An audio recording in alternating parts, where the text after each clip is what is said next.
大家好，欢迎收看美国职棒看民视大联盟现场直播，我是陈建军，在我身边的是资深球评袁定文，袁博士，博士你好。大家好。好多等待了一天，国内的球迷非常期待王建民在今年球季担任洋基队的开幕战先发，而在今天呢，比赛是不会延后，更不会延期，将会准时的开打，因为在纽约洋基队的球场，目前天气的状况可以说是非常的好，所以呢，国内的球迷不用担心了。也许很多人经过昨天深夜凌晨的长时间的等待，觉得有点失望。不过今天王建民将会准时的来投这一场洋基队今年球季的开幕战。那目前呢，在整个洋基球场现在是在演奏国歌的一个情况。对，首先演奏的是客队加拿大的国歌，这也是唯一美国职棒大联盟在加拿大的一支球队。刚刚我们镜头看到已经是加拿大的这个先发投手 Roy Halladay。那至于王建民呢，现在是在牛棚做热身，因为他是第一组队的先发投手。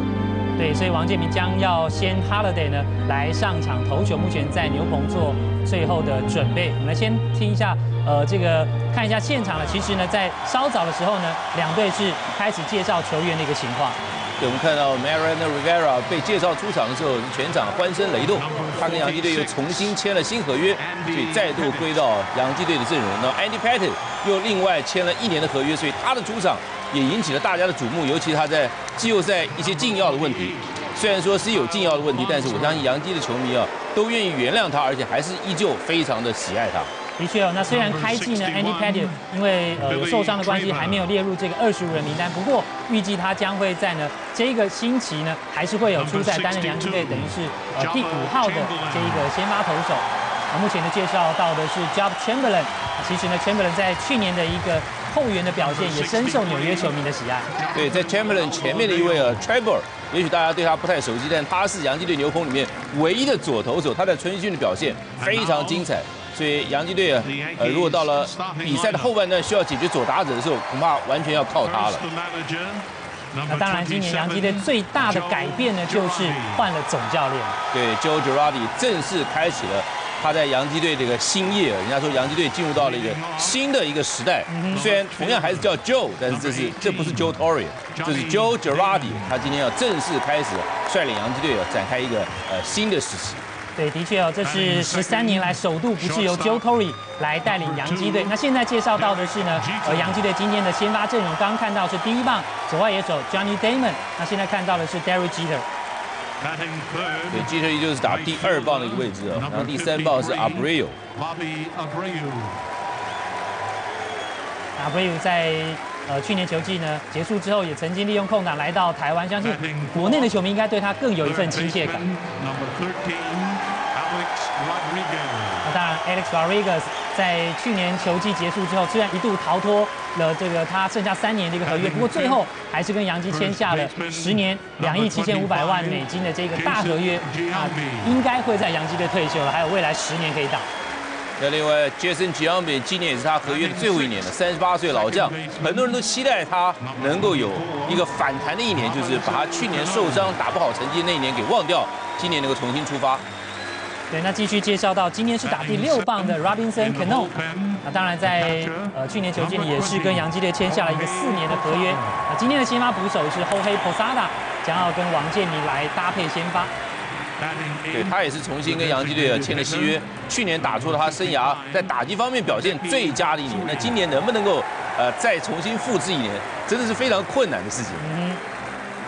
那接下来看到的就是 Hideki Matsui， 就是松井秀喜，今天担任指定打击并没有守备，是打第8棒。另外第9棒呢，则是排出来的中外野手 Melky Cabrera。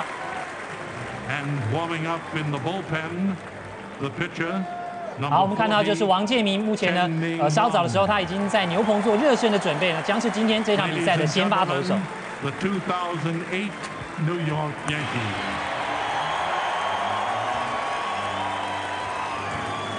好，我们看到呢，目前在整个纽约 Yankee Stadium 是已经坐满了观众，准备要期待这一场比赛的来临。那洋基队在2008年球季的开幕战将是对上多伦多蓝鸟队，两队呢是要进行一个3连战。那第1场比赛就是王建民来担任先发，也是洋基球场呢今年是第86年，也是最后1年使用的开幕战，将是由台湾投手王建民来担任先发。我们也准备要进入到这场比赛的现场直播。would dominate the conversation.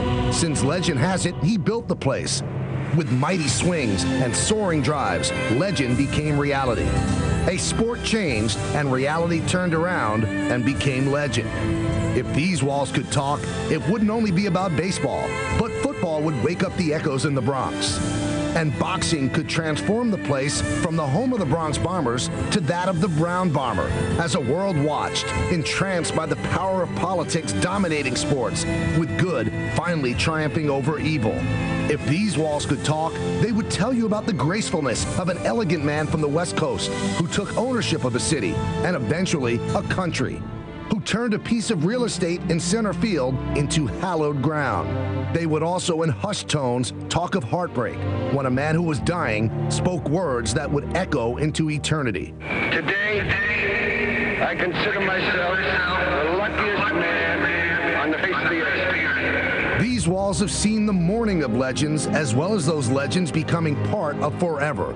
Oh, if these walls could talk, their voice would sound like this. Ladies and gentlemen, welcome to Yankee Stadium. And they would talk of the Oklahoma kid who took over New York with his gargantuan talent.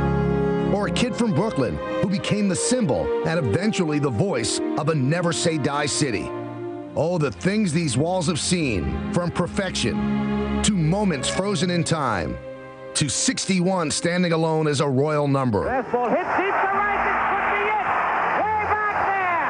Holy cow! If these walls could talk, they would talk of new generations of heroes who brought their magic to the most famous address in sports, to a new building that still received mail at 161st Street and River Avenue. The names and faces that performed inside these walls are a who's who of greatness, continuing the lineage of breathtaking moments, spine-chilling acts, and championships stacked up 26 stories high for history to try and knock down. And while the images morph from black and white to color, the constant remains these walls. This grand old lady on the banks of the Harlem River that has splendidly served as the perfect palette for nearly a century of drama. If these walls could talk, their voice would be growing hoarse, with only one more year to narrate. That final year starts tonight. And it starts tonight with 好的，欢迎各位观众朋友呢，透过民视频道的现场直播一起来欣赏今年呢洋基队在2008年球季的开幕战。那今天是一个崭新球季的开始，同时呢，也是一个告别球季的开始。对，看得出来今天洋基球场非常特别。你看赛前的片头啊 ，Yes 这个电视公司特别做了大概超过3分钟的一个特别的片头，这是非常非常珍贵的。也特别请了 Reggie Jackson、Mr. October 搭配的 Yogi Berra 一起来做开球啊，表示对这过去在这个球场上有辉煌对洋基队做贡献球员的一种致敬。的确，在大联盟的历史上呢，1923年开始启用的，现在大家看到的这一个洋基球场 Yankee Stadium， 今年已经是第86岁的洋基球场。那今年使用结束之后呢，将这个洋基队明年将换到新的球场去，所以旧的球场今年是最后一年使用，那今天是最后一年的开幕战。对，今天2位英语的转播人员看到非常熟悉的 Michael Kay 以及 Paul O'Neill 来做今天这场比赛英语的转播服务的工作。当然，王建民啊，因为过去2年的成绩非常优异，所以去年虽然因为受伤错失了投开幕战的机会，但今年他把握住这个机会，尤其今年对洋基球场是特别的一年的，所以他真的是赶上了一个最佳的时机。的确哦，那当然今年对洋基队而言呢，一整年下来呢，大家将会看到很多关于这个球场呢，这个纪念跟怀旧的一个话题。当然，在整个去年球季结束之后，洋基队季后赛第1轮就被淘汰，总教练也做了更换，Joe Girardi 成为洋基队呢未来3年的总教练。好的，接下来我们先休息片刻，比赛稍后就要开打，请您持续锁定民视频道。好，欢迎回到2008年洋基队的开幕战。今天2队的先发投手将是洋基队的王建民对上的是呢蓝鸟队的王牌投手 Roy Halladay。当然，王建民过去2年拿下了38胜，是全大联盟呢最多胜的一个投手。所以今天的王建民就是要来担任洋基队的先发，在洋基球场告别的这一个最后一个球季的开幕战，所以国内的球迷都是非常的期待。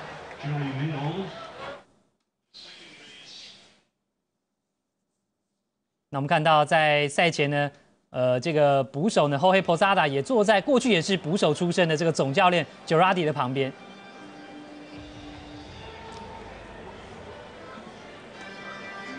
OK， 那在赛前呢，事实上现在还有一点时间呢，我们也透过一些图卡来让国内的球迷稍微来关心一下呢，洋基队在整个王建民呢在今年的一个表现。那当然现在我们看到 Yes 电视台已经又回到了现场，我们持续的把镜头留在洋基球场里面来看目前呢场内最新的一个状况。当然比赛呢马上就要开打，因为在开幕战的一个情况，所以每一场的开幕战每一队呢大部分都稍微会 delay 一点时间。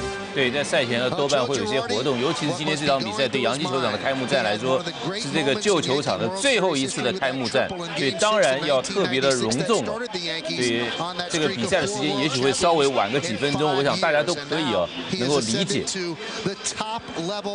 我们来看一下 Joe Girardi 在过去跟着洋基队还有4个球季，96年到99年也跟着洋基队拿下过世界大赛的冠军，拿过3次，而且他的打击率是2.72%。对一个捕手来说，这样的打击率算是非常好的，尤其是他的声明是他是防守加上他对投手控球上面的这个配球方面的一个专精，所以 David Cone 投出那一场 Perfect Game 完全比赛的时候，他就是跟他搭配的捕手。讲到完全比赛，昨天呢英语没有办法出赛的王建民还开了。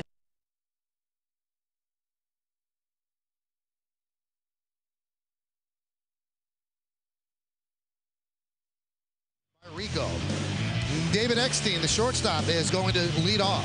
Batting second and playing left field, Shannon Stewart. Alex Rios in right field will hit third. Cleaning up and playing center field, Vernon Wells. Good numbers against the New York Yankees lifetime. Frank Thomas will DH. He'll bat fifth, a 13-game opening day hitting streak for Thomas. Lyle Overbase at first base, batting sixth. Batting seventh and playing second base, Aaron Hill. Marco Scudero at third base hits eighth, and batting ninth and catching, Greg Zahn. Now pitching for the Yankees is Chien-Ming Wang. Last year, 19 wins. He's had more wins over the last 2 years than any pitcher in baseball with 38, 3.70 ERA, a hit per inning, 59 walks, 104 strikeouts. Let's take a look now at the Jeep pitcher scouting report, Paul. Well, number one, obviously he is the Yankees' #1 pitching on opening day, but this is his first opening day start, and that's always going to be a big, big excitement for a pitcher. Get back on track. Everybody wants to forget how he pitched in the postseason last year. 0-2 with a 17+ ERA. And we'll follow. The young guys are looking for somebody to follow. And he being one of the veteran pitchers on this team, the young guys are going to take note and try to do what he does. Chien-Ming Wang lets you put the ball in play, so it's important for the Yankees to make the plays in the field. Let's take a look at them defensively. In the outfield, you've got Johnny Damon in left, Melky Cabrera making his first start in center as an opening day center fielder, Bobby Abreu over and right. In the infield, Rodriguez, Jeter, Cano, and Giambi left to right. Jeter with his 12th opening day start at shortstop, the most for any Yankee all time. Posada is behind the plate, and Chien-Ming Wang is on the mound. Hey, get the best in HD free with IOTV, because everything about HD is better with IOTV, the official HD service provider of Yankees baseball.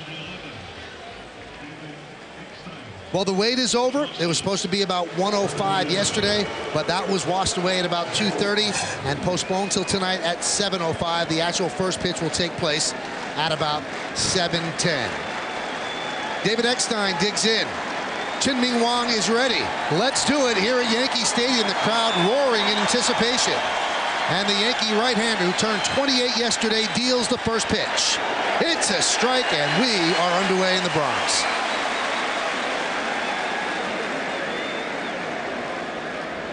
Joe Girardi, a former catcher with the Yankees, former broadcaster, and a former manager with the Florida Marlins.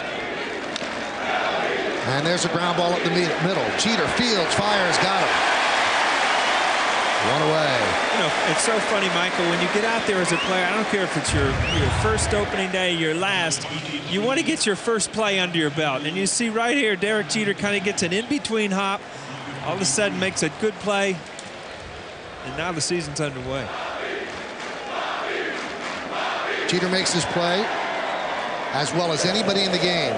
They're charging from shortstop and then going back into the outfield as well. Here's Shannon Stewart returning to the Blue Jays. And Chien-Ming Wang deals. And there's a strike. There's some concern with Wang, an extra day rest. He's a sinker baller, and also the adrenaline of opening day, whether his pitches will be up in the zone.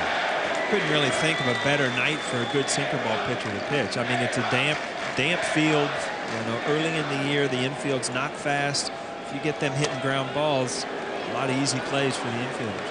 Well, you can listen to Yankees baseball in Spanish by hitting the SAP button on your television. SAP is brought to you by Toyota, a smart way to keep moving forward. Mid-season form, man. You're just ripping through this. Pitch is inside, 2-1.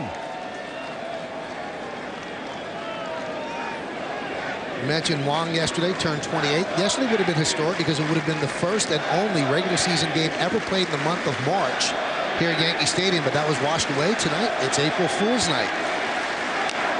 That one is grounded slowly toward third. Fair ball, it's trouble, and it is a fair ball and a base hit for Shannon Stewart. For Shannon Stewart, how do you start a season off better than that? You know, you get jammed, full of swing, and you know, like we talked about, it's a slow infield.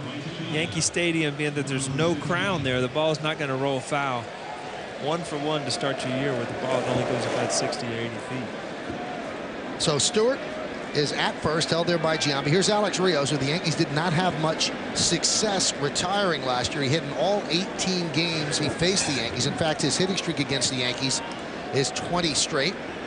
Last year, he missed 1 game, hit .297, finally reached what everyone was expecting with the Blue Jays. He's a super talented player. Made the All-Star team last year for the 2nd time in his career, and against the Yankees last year, .338, a hit in each game, 3 homers and 9 runs batted in. He's one of the guys that the Blue Jays have that are in the point of his career where he's going to continue to get better. And then on the other hand, they've got a few guys that are at the point of their career where, you know, you just hope that they hang on. You know, guys like Frank Thomas and Matt Stairs, guys that have done it for a long time, but you just hope as an organization they can continue to put up those numbers. Blue Jays right now are in the process of negotiating a long-term deal with Rios, and they had set the beginning of the season as a deadline that the deal would be off the table. But they are supposedly so close that they've extended the deadline, and it's supposedly in the 6-year, $60 million range for Alex Rios. An organization always likes to keep their own, and they developed him, and he's become a star. The 0-2. Line drive to left field. It is a base hit. Damon will play it on a couple of hops. Stopping at second is Shannon Stewart, and Alex Rios now has a 21-game hitting streak over 3 years against the Yankees. Oh, there's nothing better to get a, I mean, this is a good pitch. I mean, this is a sinker board down and in, and it didn't quite get to the inside part of the plate. And Alex Rios, I mean, he's just a solid player. This is a guy that, you know, if you don't know much about him in the next few years, you're going to watch him on all-star teams and know a lot more about him. You were talking about Toronto, you know, bringing in players and trying to hold on to players. And, you know, you were here during, you know, way back when guys didn't want to come to New York. And now, you know, New York's a fun place to come to. Toronto's not the easiest place for players to play. I mean, you go through customs, you know, you're in a different surrounding up there. It's not one of the places I look at as being, you know, inviting for players to come and sign long-term contracts. And they've had their successes, obviously, in Toronto. There was people, you know, it goes through cycles. When they were winning championships and they were dominating the American League East, people wanted to play there, and then they've fallen on some hard times. Now, part of their struggles last year, Paul, because Vernon Wells is not right, and he had a shoulder problem, had surgery, and they expect big things out of him. If he can return to his form, they could have a pretty good year. Right, he's another player, as you know, Rios is, can continue, if he's healthy, going to continue to put up big numbers. I mean, probably hasn't hit the better years in his career yet. First and second, 1 out, just underway. Pitch is outside, and the count 3-0, and on deck is Frank Thomas.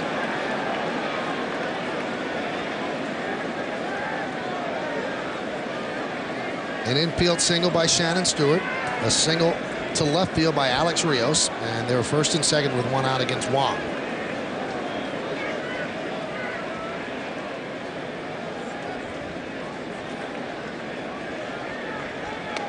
The one thing that Wang has going for him since 2005, when he came on the scene, he's induced 82 double plays, and that's the most in the major leagues. 1 pitch away, there's no doubt. I mean, this is again, anytime that you're a sinker ball pitcher, you got to realize even when you're behind in the counts, you can't be afraid to throw strikes.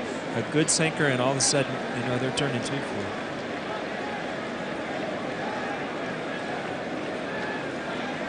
And the 3-1. Broken bat. Humpback line drive to Cano. They're going to double up Rios. Where was he going? And it's a 4-3 inning-ending double play. So he gets the double play, but not on the ground. A broken back, humpback line drive to Robinson Cano. He made a little baby leap, hauled it in, and Rios was out at first. Blue Jays nothing, and the Yankees coming to bat.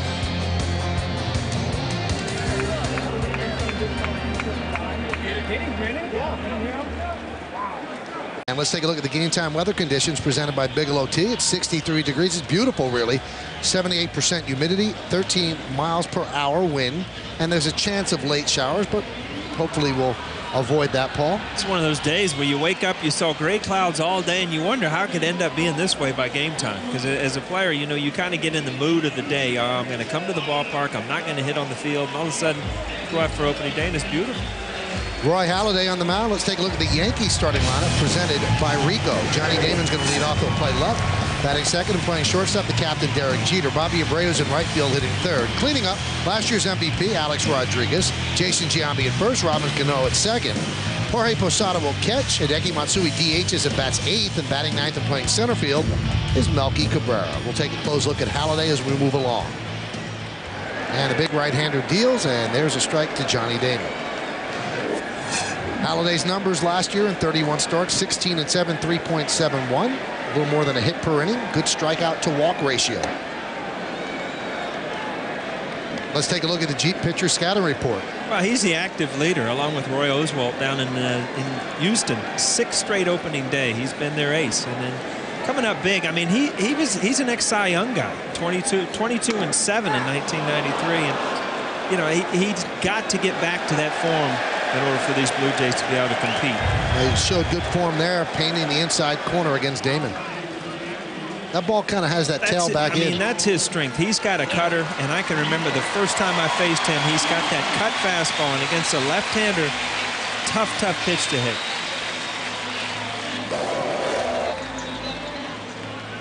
Well, here is Derek Jeter. Yankee captain has a .328 lifetime average against Toronto. Another good year last year. He's had 3 consecutive years with 200 or more hits and 6 overall. And there's a strike to Jeter. Struck out Damon so quick, I almost didn't make my last point here. And your last point was about complete games, it's a right? complete game. He led all the Major League Baseball last year with 7 complete games, which this day and age is a lot. It's almost a lost art, and a lot of managers don't even allow it to happen. Everything to pitch count now, and I mean, I think the next guy closest to him was 3 or 4, so it wasn't like there was a bunch of guys with him.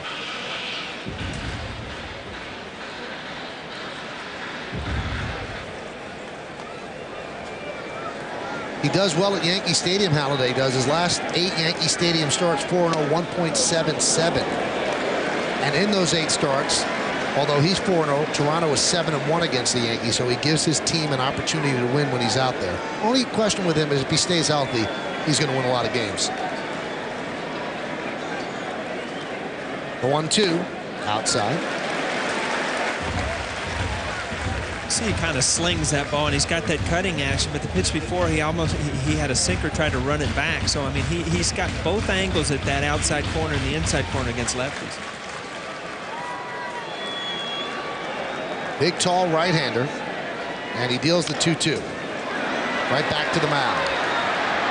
2 outs.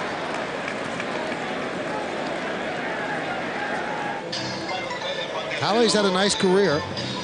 30 years old, and he's changed the way he used to pitch as well. 22 and 7 in 03. These are the last 5 seasons. That's the year he won the Cy Young. Then injuries started to take effect. 8 and 8, 12 and 4, 16 and 5, 16 and 7. Quality pitcher. He doesn't have the same amount of strikeouts that he used to, but I mean, I think he's learned to pitch better. I mean, you see that right there. I mean, he gets Jeter to ground out a ball. I mean, those are pitchers' friends there, because that gets you late in the game and you don't have to worry about striking everybody out. There's Bobby Abreu pitches inside. Halladay's one of the few pitchers. He came up, had success, actually pitched a 1-hitter in his first game ever, and then just started to struggle, and the Blue Jays broke him down completely, sent him down to A-ball, and redid his whole motion. A lot of players wouldn't do that, wouldn't be receptive to it. He did it and became a better pitcher. He came up, they had another pitcher named Carpenter who then went to the Cardinals, and they both kind of had the same stuff. And you're right, Carpenter went ahead, and Holiday kind of went back. And at this point, a base hit by Abreu. I mean, he just continually found that cut fastball. He's got the knuckle curve, and he learned how to pitch. And right now, he's one of the dominant forces in the American League. Holiday said it was the best thing that ever happened to him. And here's Alex Rodriguez. Third base. Received a nice hand during the pregame introductions. The reigning American League MVP. He's won 3 now, 1 with Texas and 2 with the Yankees. And last year's year was a magical year and a very difficult year for a right-hander to have here at Yankee Stadium with 54 home runs. Drove in 156 runs, and the story during the offseason, he opted out during Game 4 of the World Series. Yankees pretty much cut ties at that point, and Alex Rodriguez made a personal plea to the Steinbrenner family that he wanted to come back, negotiated the deal himself, and ended up signing a 10-year contract with the Yankees, which will take him through the age of 42. And if he plays out that whole contract, he would have been a Yankee for 14 years.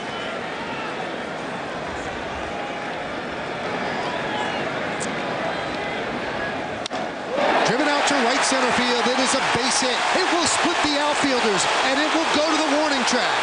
Here comes Bobby Abreu, rounding third, coming home. The relay is bobbled. It's an RBI double for A-Rod, and the Yankees have jumped out to a 1-0 lead. Picking up where he left off. I mean, sometimes you just sit and marvel at how good a player is. And on opening day, you want to get your season off started.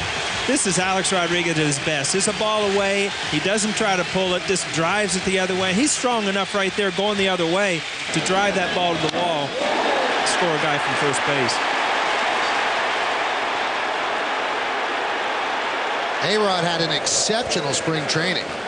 And 2 weeks in said that he was locked in. He hoped that the games could start then, but he kept it right through and continues it here on opening day with the double to score a run to right center. Here's Johnny, or should I say Jason Giambi, and the first pitch is inside 1-0. Giambi came into camp in great shape. His hope for this year is to stay healthy. If he can stay healthy, he can put up numbers. Last year, heel problems, shortened time, 236, and that's not the numbers that he wants to put up. He missed 9 weeks of the season. This is the final year of his contract with the Yankees, and he would like to get that elusive World Series ring. So would Joe Girardi, who's wearing the Yankee goal on his back, number 27, wants that 27th organizational world title. Girardi, the 32nd Yankee manager, 17th former Yankee player to manage the team, and the 4th former Yankee catcher to manage the team.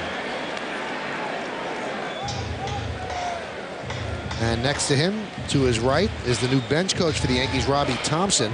Robbie's been with the Yankees for a long time, a behind-the-scenes type of guy, and really knows the game, has run spring training for the longest time. And he's the Yankees' 6th bench coach in the last 6 years. Joe Girardi was a bench coach in that stretch.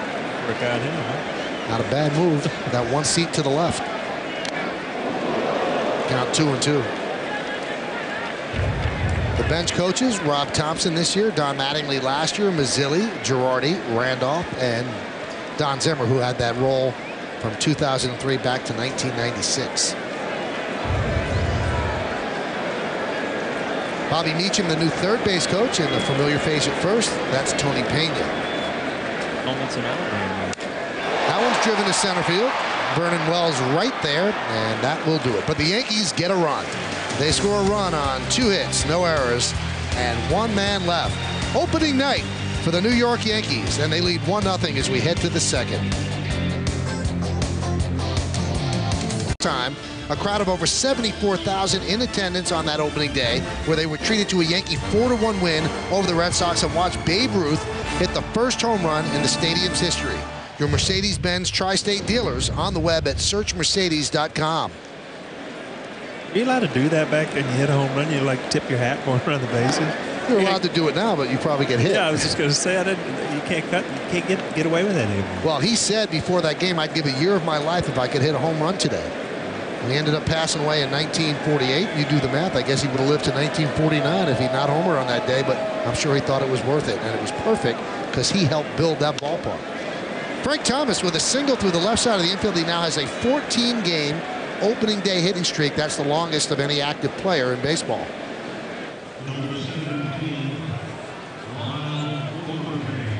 That's a great shot from over the lights in left field here at Yankee Stadium. The great Pete Stendel with a beautiful shot.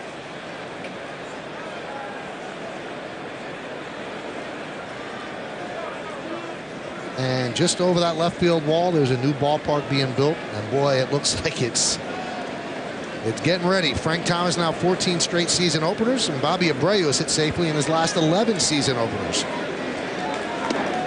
Pitch to Lyle Overbay is inside 1-0.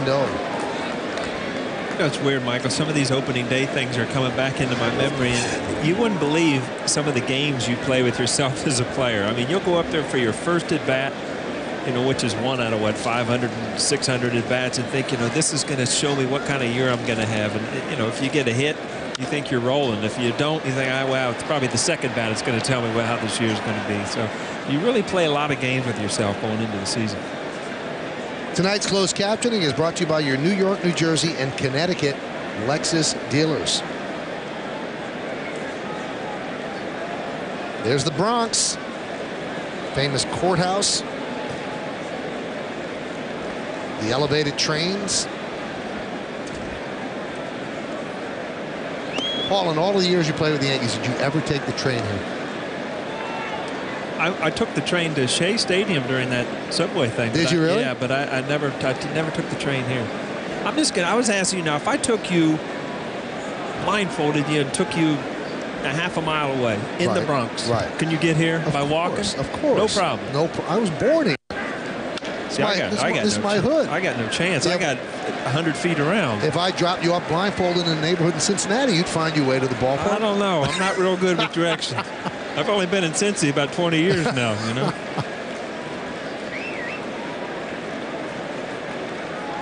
They are not holding on Frank Thomas at first. He's always had problems with his legs, his feet, so he's not a threat to run. 2-2 count on Overbay. And the pitch. Broken back ground ball past the diving Alex Rodriguez, trickling into left field. Frank Thomas thinks about third, but no go as Johnny Damon comes up quickly, firing to Jeter. So Lyle Overbay has to feel good first at bat. You break the bat and you get a hit. I mean, you see all these guys getting these cheap hits and they're just over there laughing at first base, but there's nothing better than getting off, you know, to start the year with a hit, whether you hit it hard or you hit it bad. And this ball right here, Alex Rodriguez really playing a left-hander to pull just out of his reach.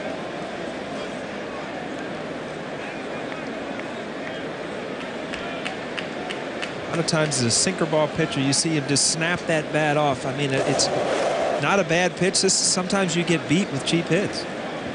Now Aaron Hill, he can hit and he can also lay down a bunt. In all likelihood they'll have him swing away. Hit 291 last year. He's got good power as well. And he does swing away and lofts a fly ball to right field. Abreu settles underneath it.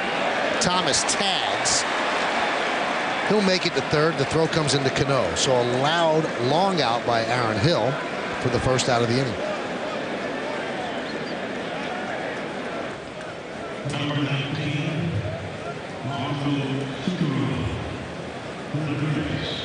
Here's Marco Scutero, and he's playing third base today. This is a better Blue Jay lineup than the one you see right now because the third baseman for the Blue Jays happens to be Scott Rowland. They acquired him in a trade during the offseason, but he was taking grounders, and spring training fields are sometimes very unforgiving. He was taking grounders before a game, and he broke his finger, and he's going to be out for 6 weeks. Tore the nail off the finger as well. Some things hurt when you just hear how they happen. You tear your nail off getting ground balls, but he was having a tremendous spring. I mean, you're looking at so many people were talking about the Blue Jays, including the Blue Jays themselves, and you know how much better of a team they're going to be. And then it goes back to, you know, the same old thing. It's how healthy you can stay. And you know, with Scott Rowland, it shouldn't be a surprise that he's hurt. And this is not a knock on him. These are just the facts. Over the last 3 years, he's missed 176 games because of injury. He's won world championships, obviously, with the Cardinals, but he has a hard time staying healthy. He's had some back issues, shoulder issues, but he was feeling great this spring, and the Blue Jays said, hey, we've got a winner, a guy who works in the clubhouse as well. People will follow him, but you can't lead when you're on the DL. tough it out. You haven't missed a game in years, eh? Well, now I'll be sick tomorrow. You watch. You'll be doing this alone. You'll get right through it, though. Huh?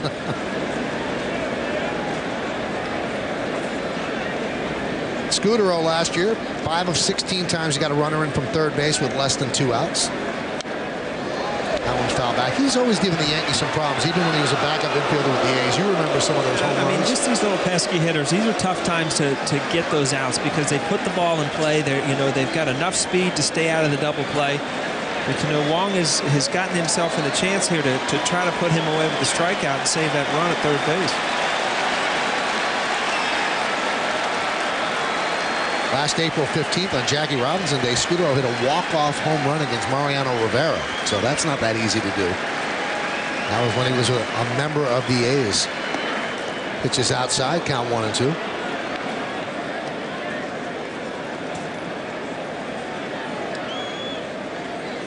Yankees up 1-0 on the RBI double in the first inning by Alex Rodriguez. For the second inning, the Blue Jays with 2 runners on. Last inning, a double play got Chien-Ming Wang out of the inning. Thomas at third, Overbase at first with 1 out. The 1-2. Slow ground ball to first. Giambi shovels to second. They get 1. Thomas will score. The game is tied at 1. Again, we talked about it, Michael. Here's put the ball in play. This is a check swing. Got Giambi running towards second base. You really have no chance of turning double play. He opts to kind of give Jeet that flip. Gets the ball there quick enough. I think Jeter wanted there a little quickly. A little quicker. Every once in a while, when you're that shortstop and that guy's barreling in with his spikes up, you'd like to see a little bit more on that throw. Jeter pretty much has a copperhead on that shovel pass. There's Greg Zahn. Now a runner on first with 2 outs. An RBI for Scudero. Ball fouled off, count 0-1.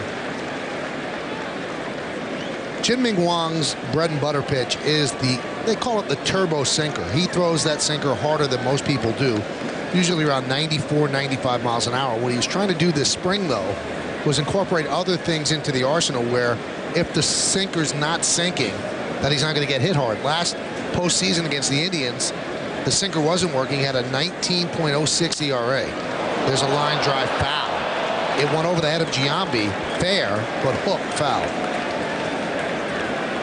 In my mind, if you can't learn that cutter that can keep that that left-hander honest, I mean, you have to learn how to throw that four-seam fastball on the corners.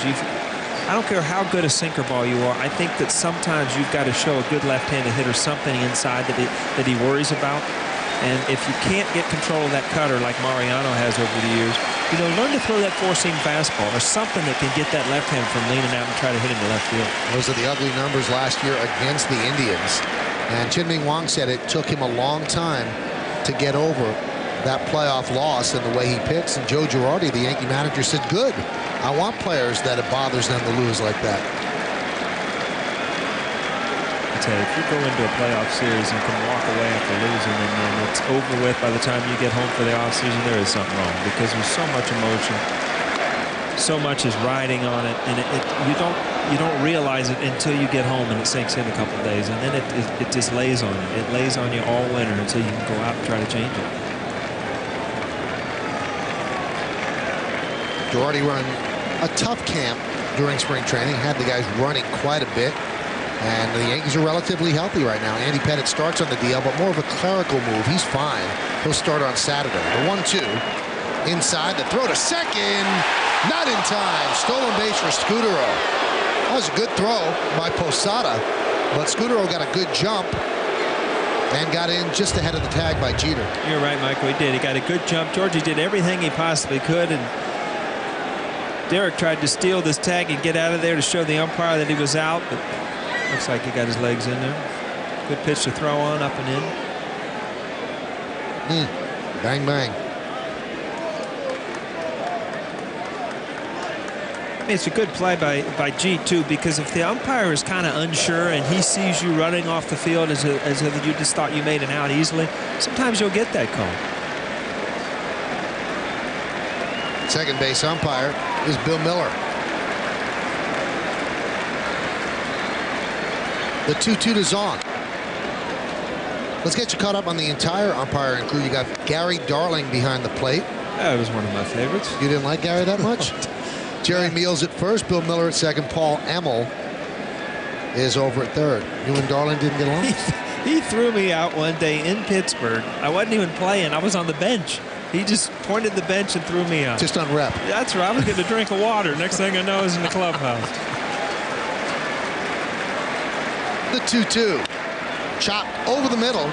Jeter from the second base side of the bag. Fires low. Scooped up by Giambi to end the inning. So Giambi with a nice pick to bail out Jeter and Chien-Ming Wang. But the Blue Jays tie the score, a 1-run, 2 hits, and 1 man left. We go to the bottom of the second. It's 1-1.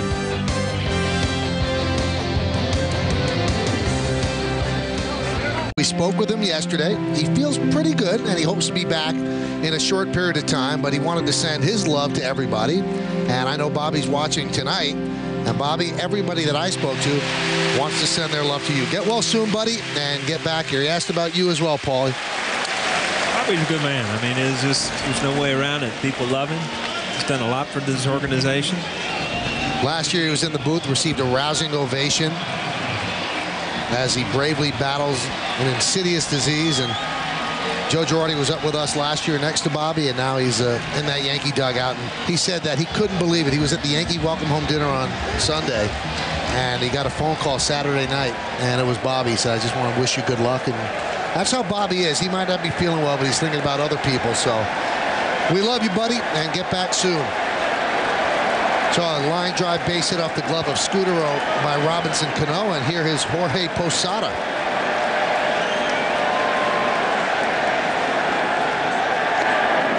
Posada had an unbelievable year last year, and it was fortuitous for him that it was his free agent season. And he signed a 4-year deal with the Yankees. And in the past, that would never happen, that a 36-year-old catcher would do that. But, you know, I asked Joe Girardi about that a lot during spring training. He said, you know, but he started catching late, so he doesn't have the same amount of wear and tear. So I don't look at him as a 36-year-old catcher. So he signs a 4-year deal to remain with the Yankees. There's a ground ball to first. This could be 2.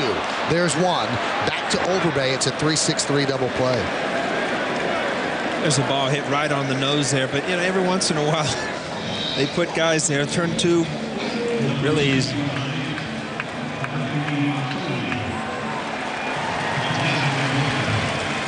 So now that were you, you're thinking about all the guys that got hits with the broken bats, and you hit one on the screws for double play. Michael, you're starting to think like me. Yeah. You know, because you're sitting on the bench thinking, you know, I just saw 4 guys get these bleeder broken bat hits. I just hit one right on the nose, and I just made 2 outs. Not only 1, but 2. And it's that kind of thinking that killed many a water cooler. They got me up in the booth. No? Hideki Matsui with a ground ball to second, and that will do it for Roy Halladay. No runs, a hit, no errors, and because of the double play, nobody left. We go to the third. It's a 1-1 game at Yankee Stadium.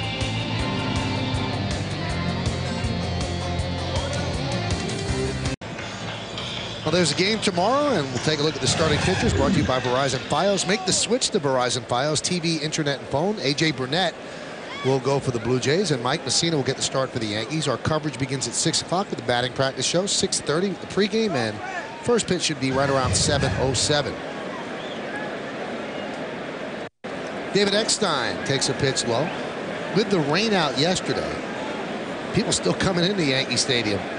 And you can see the new stadium in the background. It really looks like the original stadium in 1923. It's phenomenal, and people are going to love it. But anyway, with the rain out yesterday, this starts a string of 20 straight days with games, and that's tough in the beginning of the year. I was talking to Joe Girardi before the game, and out of those 20, 21 games in a row, they're in cold water. It'll be cold water too. Fish, yeah. They're in cold cities. You know, Kansas City, they got a chance to have decent weather, but then you've got Boston and some Cleveland, some of these cities that. I mean, this could be a tough stretch. Anytime you come into the season as a player, you look at where you're playing in April, hoping some of your games are going to be in domes or out in California. This could be a tough stretch.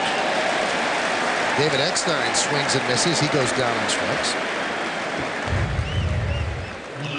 And Chien-Ming Wang has an opportunity when you get off the plate, once you get ahead in the count.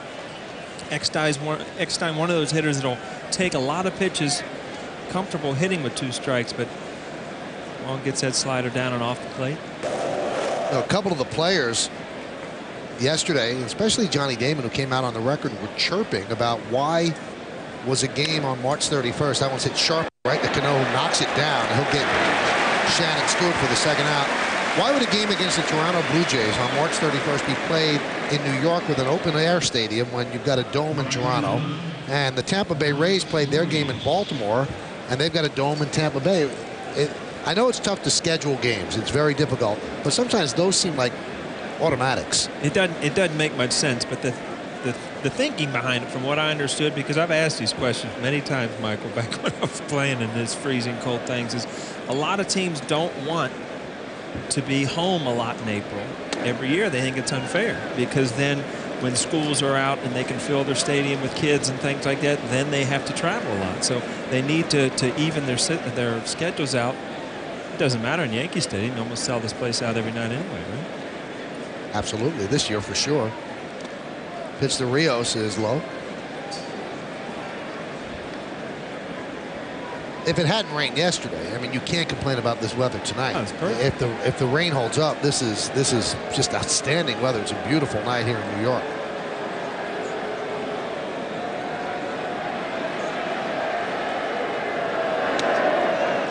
And the count 3-0. They're being very careful with Rios, and why wouldn't they be? 21 straight games with a hit against the Yankees. He had a single in the first. On deck is Vernon Wells.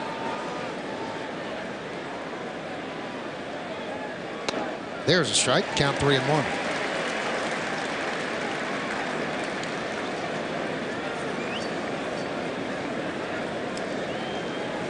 Starting him off early.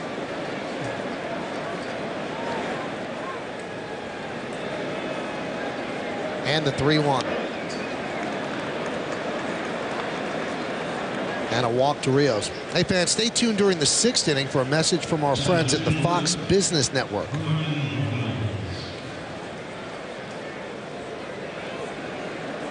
You see kids like that in the final opening day of Yankee Stadium. You wonder how many kids from the 1923 opener are still around 85 years ago. Got to be a couple. Here's Vernon Wells. Wells, humpback, broken bat, line drive, 4-3 double play in the first. Boy, that double play in the first, Paul, you know, we had to go to a break right away. You really wonder what Alex Rios was thinking. The ball was hit right in front of him, and he's 45 feet off of first base. Yeah, that was I mean, obviously, sometimes as a base runner, you'll get fooled because you just get a tough read on the ball. That ball was just a flat-out, you know, jam shot looper. And sometimes, even at the professional level, I mean, you just make mistakes. Chop left side, backhanded by Jeter. Fires to second base for a force, and that'll do it here in the third.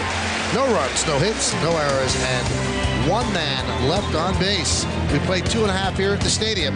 Blue Jays won, and the Yankees won. Second batter of the game, Disco Dan Ford hit a home run. He hit the first home run in this ballpark. You were here?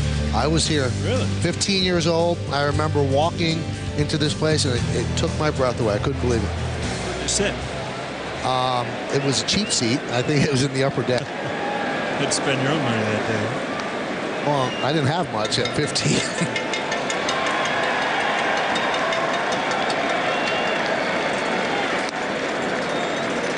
The thing that I always remember, it was such a big deal, Paul, that the stadium had a scoreboard in center field that showed replays.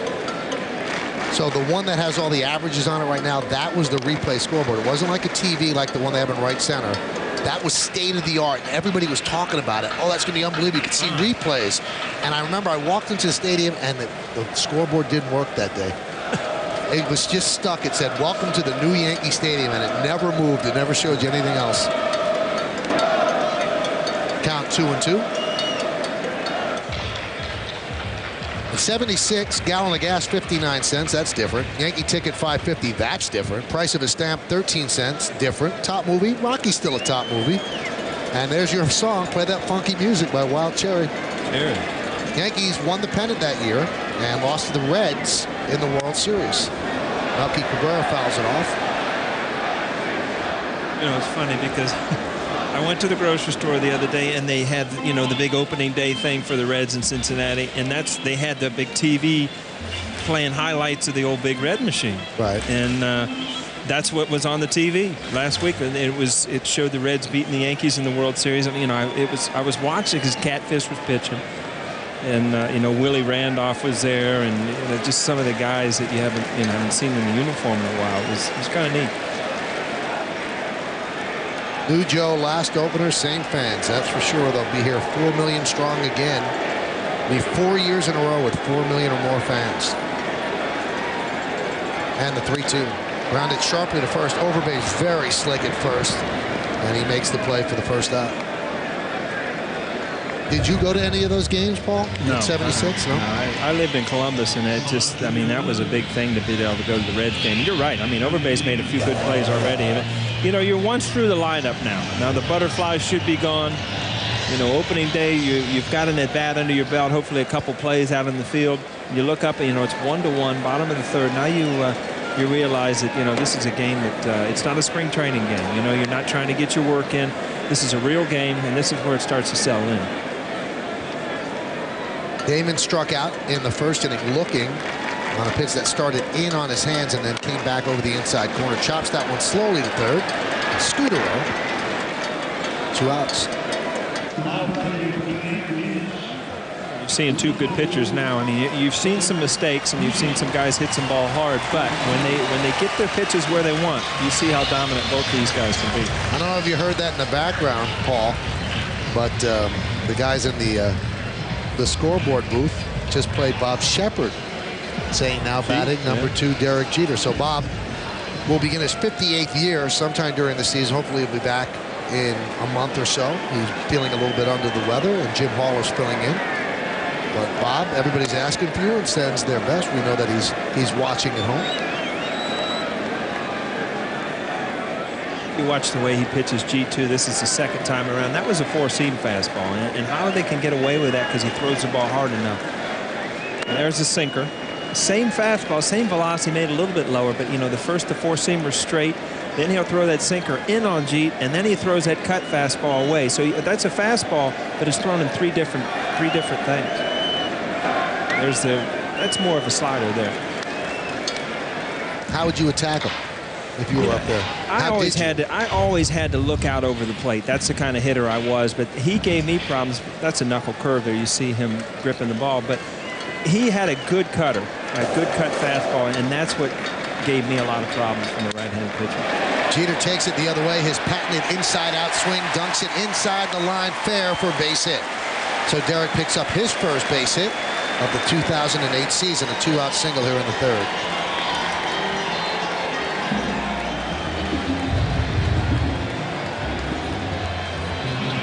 Fastball away, and you said it, Michael. I mean, sometimes it's not how you hit it, it's where you hit it. Jeet has such a good way of driving that ball the other way. You got to respect his power, and his mother and his father have seen a lot of those over the years.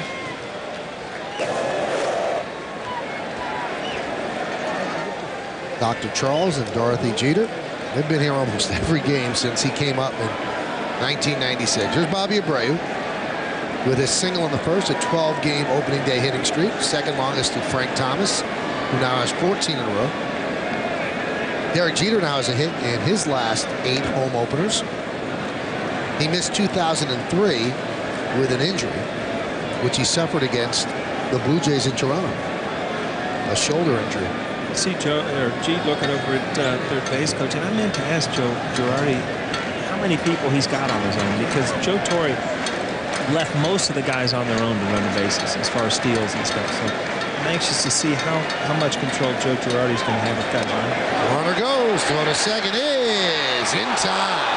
Quick tag by Eckstein right on Jeter's back, a head first slide, and Jeter has a word with the second base umpire, Bill Miller.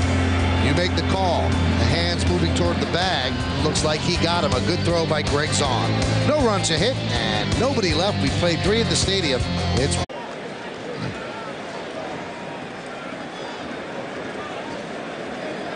Frank Thomas leads off the 4th inning against Chien-Ming Wang. It's a 1-1 game here at the stadium. Swings at the first pitch and grounds it to short. Jeter. 1 away.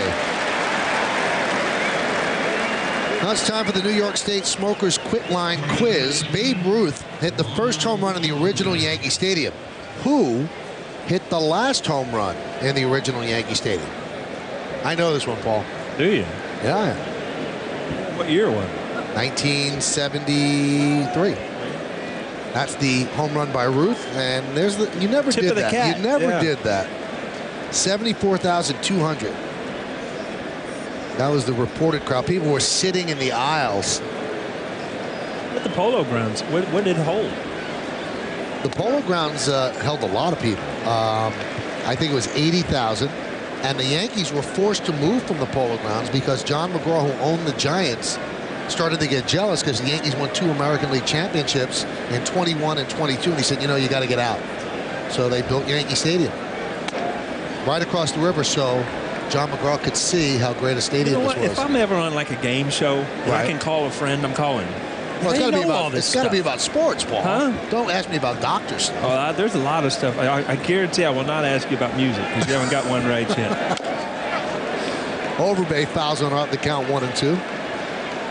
I would pay money to see you on a game show. Really? Yeah. A little hot under the collar? Oh, yeah. I hope it's not a spelling bee.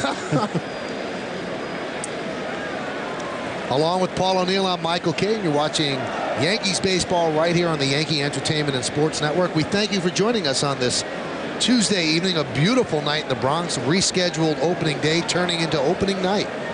I see a lot of guys swinging early in the count now. And as a hitter, when you go up there, you know a pitcher you don't want to get with 2 strikes. Holiday being one of them, Wang. I mean, these guys there's no reason to go up and try to work these guys' their counts because you can't afford to get behind because they've got too good of stuff. You'll see a lot of these hitters going up there swinging, not taking a lot of pitches, trying to set up for hitters' counts. Now, does the pitcher make an adjustment then and start to get nasty early in the count when he sees that happening? No. I mean, there's nothing better for Wang to have guys hitting, you know, ground ball outs on the first or second pitch. I mean, you just continue to throw those good strikes, knowing that these hitters are going to be aggressive. The 1-2. High fly ball right field and deep. Going back, Bobby Abreu and Melky Cabrera. Cabrera makes the play, taking an extra base hit away from Lyle Overbay. That ball really carried out there.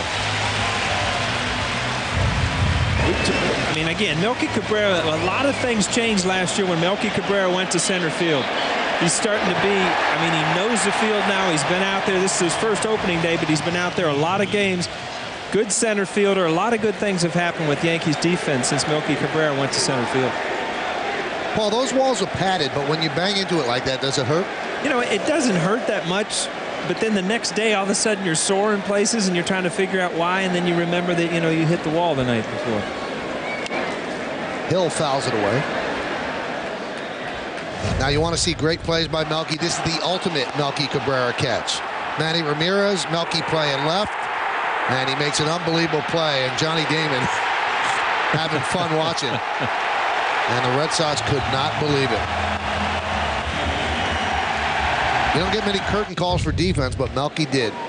So that one earlier was not to that level, but that's a high bar he set. The 0-1. Line in the left center field. On the run is Cabrera. He makes the play. A highlight reel here in the 4th inning from Melky Cabrera, taking away 2 extra base hits. Melky robs Lyle Overbay, and then does the same thing to Aaron Hill, showing some leather and grace here on the final opening day at Yankee Stadium. Flash in the leather, Melky Cabrera.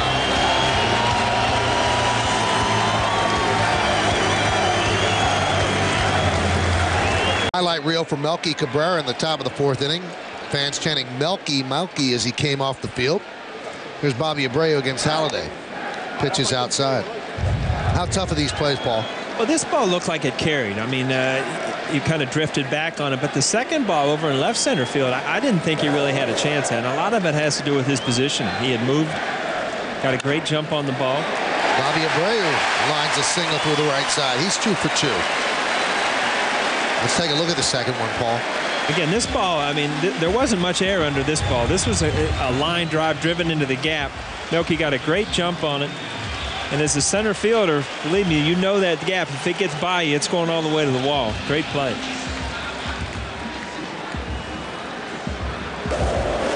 You know, it's so funny. Offensively, when you're hitting, you have confidence. You believe you're going to get a hit every time up. And defensively, it happens the same way. You start making a couple good plays out there, and all of a sudden you're anxious for somebody to just hit another challenging ball that you can go get. Here's Alex Rodriguez, doubled in a run in the first, and the pitch is outside. 1-0. Paul, how would you pitch A-Rod? Well, I think that you have to show him inside. I mean, if you allow him to get out over the plate, I mean, he's better than anybody in baseball. But how many people are good enough to throw that ball, you know, he's a little area inside? I mean, it's hard to do, and he's got so much power that if you miss, he's going to make you pay. This time, Halladay makes him pay with a 6-4-3 double play. Let's take a look at the answer to the trivia quiz from the New York State Smokers Quit line. Babe Ruth hit the first home run in the original Yankee Stadium. Who hit the last home run? It was the Tigers were the opponent. Let's see. No, Duke Sims. September 30th of 1973. And the Yankees in 74 and 75 played their home games at Shea Stadium.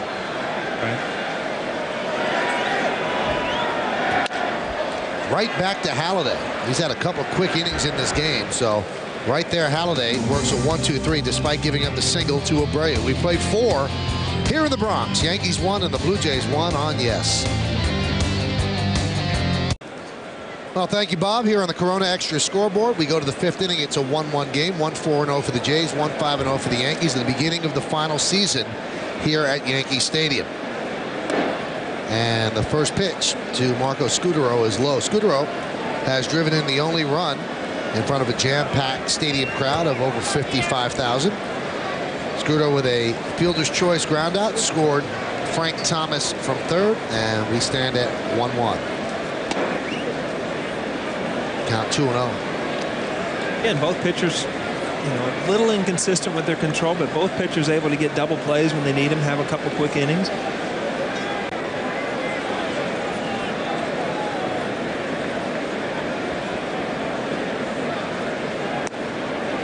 There's a strike.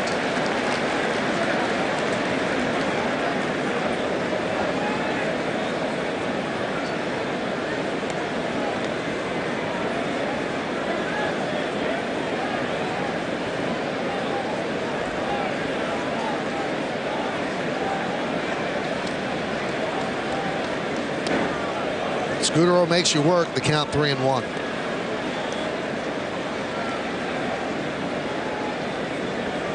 .55 pitches for Wang, 35 strikes. Chances are on opening day that, you know, 100 pitches is probably your limit for any starter. So both these guys still under the count where they can get deep in the game. And Scutaro works a walk. This Sunday, don't miss the premiere of the Joe Girardi Show right here on Yes. Go inside the mind of the manager with our weekly Yankees review and preview show featuring exclusive analytical insights from the man at the helm. It's the premiere of the Joe Girardi Show this Sunday after the Yankees postgame, and it's only on Yes. Things going on in that mind, too. All the time, right? Amazing. Varied things. How about yesterday? You know, it's his first opening day as Yankee manager. What is that? And Paul O'Neill walks into his office, and he said, "Here, Paul, I know you need a pen." Just he knew that last year you didn't have a pen, so he gave you a pen. That was on his mind. Tried to give me a notebook too, but I didn't feel like carrying it up here. Runner goes. Pitch is swung and missed. Throw to second is off the glove of Jeter and trickles in the center, but Scutaro will stay right there. That's Scutaro's second stolen base of the night. It's just a tough pitch to handle there. There's more likely a hit and run. Zahn tries to protect him, but the ball's, you know, nothing that Georgia can handle. Can't get off a good throw. Sinker down off the plate.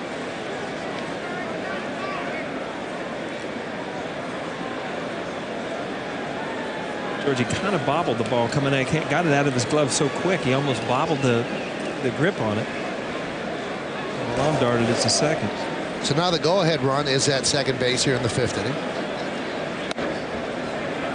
count 1-1. Zahn wants to do one thing. Obviously, he'd like to drive and run, but he wants to pull the ball. You pull the ball, and then you've got the runner at third base with 1 out. So Scudero has 2 steals tonight. He had 2 steals all of last year. And the Blue Jays are not known as a running club. So being a little frisky tonight here in the Bronx. The 1-1. Line drive to right field. It is a base hit. Scudero holds up. He'll stop right there at third as Abreu fires into Giambi. Well, the Blue Jays are set up now. Runners on the corners and nobody out. Don does a good job there. I mean, this is a tough thing for a left-handed hitter to do with a guy you know it's going to sink the ball away. You get out there and actually hook the ball, and he was able to elevate that ball over the second baseman's head. Again, that's where sometimes I think that Wang is going to have to learn how to get in on left-handed hitters, because I mean, you saw him leaning out over the plate, which gives you the ability to hook that ball, and sometimes you're better off jamming a left-handed hitter when they're trying to pull it.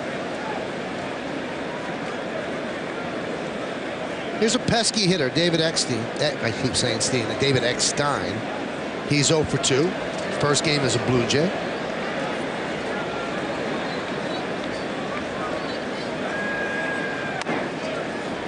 Eckstein won a championship. He's won 2 titles now, one with the Angels and one with the Cardinals. He wanted a 3-year deal with the Cardinals. They didn't want to do it. And he was looking for a 3-year deal from the Mets to play second base. Kept holding out for a 3-year deal, and it just wasn't there, and the market was drying up. And the Blue Jays saw a chance to grab a guy who has a championship pedigree, and they signed Eckstein to a 1-year deal.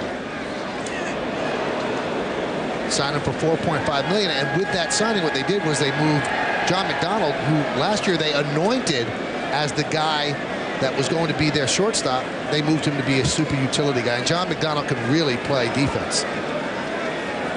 They've had a lot of trouble finding shortstops, the Blue Jays. You saw that graphic, 17 different ones of late. Tony Fernandez probably thinking back the last one. Steady one, yeah.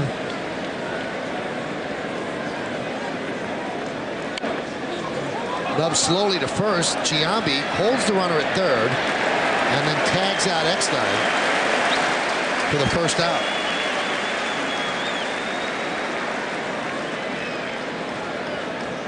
So now the runners move up to second and third, and Shannon Stewart's at the plate. Eckstein trying to make something happen there. He get jammed so bad that Giambi is there able to field the ball and keep his eye on the guy on third, hold him at third, get an out, but still, Wang still only with 1 out, move the runner over. Now you got a situation here where you got to figure out whether you're going to try to get a strikeout with Stewart, or if you're going to pitch around him and try to get Rios in it, and that becomes dangerous. I mean, you can't. Every once in a while, you're better off just trying to get an out for a run here instead of trying to stay out of giving up any runs. And the pitch to Stewart is inside. Stewart would seem to be in a really nice spot in the lineup. You don't want to pitch to Rios, you don't want to pitch to Wells, and you don't want to pitch to Frank Thomas, so you're going to take your chances with Stewart. He's a guy that, I mean, looking back at him, he really didn't have a certain approach to hitting. He goes up, looks for the ball, and he hits. He's a good hitter, good solid hitter. Hits the ball hard time and time again, but he never really looks like he has an approach of looking for one pitch. He just is kind of hacking at anything he sees up there. Against the Yankees, he does some hacking. 94 games, 309, 7 home runs, and 41 runs batted in.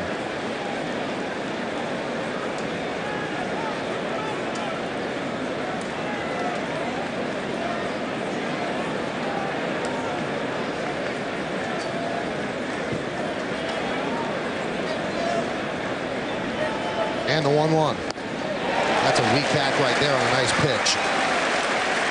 Again, I mean, you talk about an approach as a hitter, and right here you saw him foul off a pitch high. Now you see a ball out of the stone low. So to me, that means that he's trying to, he's trying to hit in a zone all the way from his eyes to his toes, and that's hard to do as a hitter. Opposing hitters hit .308 last year with runners in scoring position against Wang. Obviously a number he'd like to bring down this year. Count 2-2.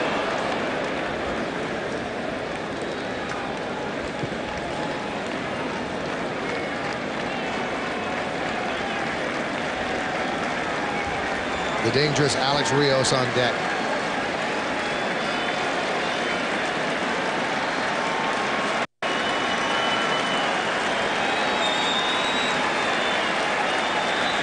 The 2-2. Count is full at 3-2. He's now thrown 67 pitches. And this is a big one upcoming on a 3-2, and Alex Rios on deck. You know, it's always funny that I remember Jim Cott over and over again saying, you know, there's only 2 or 3 times in a game where a pitcher is going to make a pitch that, you know, makes or breaks that game. And in these next few pitches, with Stewart and Rios on deck with 2 men on, this is definitely one of those situations where you're going to keep your team in it, or you're going to give Holiday a lead to try to play with. 3-2. Dribbled slowly toward third. That's going to score a run across the diamond. They get Stewart. And the Blue Jays now lead 2-1. So the ground ball scores Scudero, and Greg Zahn stays put at second. Sinker in, Stewart pulls it. Alex, and ball's hit so weakly that Alex doesn't have any play at the plate. Good play to getting it out across the field. But again, you've got 2 outs with a man on second base. These are the runs you Wang needs to try to save. You know, you got Holiday on the mound that you know he's not going to give up a lot of runs. A lot of wheels turning in the dugout on both sides, trying to get a lead, trying to stay in the game. The Blue Jays have a couple of hard throwers in their bullpen. We'll give you their bullpen breakdown as we move along. So it's not any picnic to get into their bullpen this year. And B.J. Ryan's still not back. He's remained in Florida as he comes back from Tommy John surgery. Roy Halladay, as Paul mentioned during his scouting report, he's used to throwing complete games, but usually not on opening night.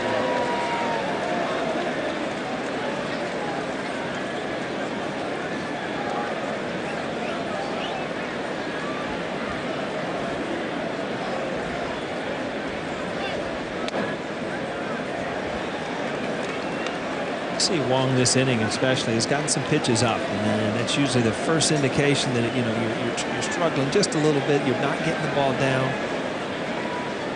More balls than normal, getting hit out of the infield instead of on the ground.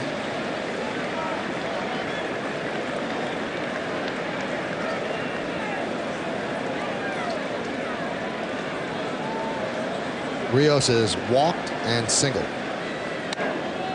Inside 2-1.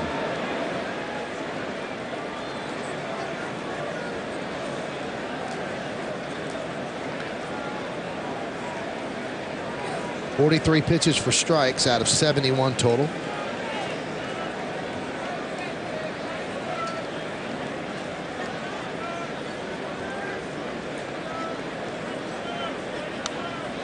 There's a pitch he got away with. You've seen 3 or 4 consecutive pitches. A pitch before being a slider that he missed up in the zone. Those are fastballs up in the zone. And if you're a sinker ball pitcher, you can't continually lose up there, because as soon as you get the ball up in the zone, you lose the sink. And that's what makes you successful. You have the battle being down that you missed the pitch if you're a hitter now? What's that? After he missed that pitch, is he at the battle being defeated? I mean, you go back in your mind and you know you're not going to get that pitch again in that at bat. You just have to try to stay with your approach. But there's Wang's strength right there. To a nasty turbo sinker, and Alex Rios swings over the top. But the Blue Jays do take the lead. 1 run, 1 hit, no errors, and 1 man left on base. At the end of 4.5, we are halfway through here at the stadium. Toronto 2 and New York 1.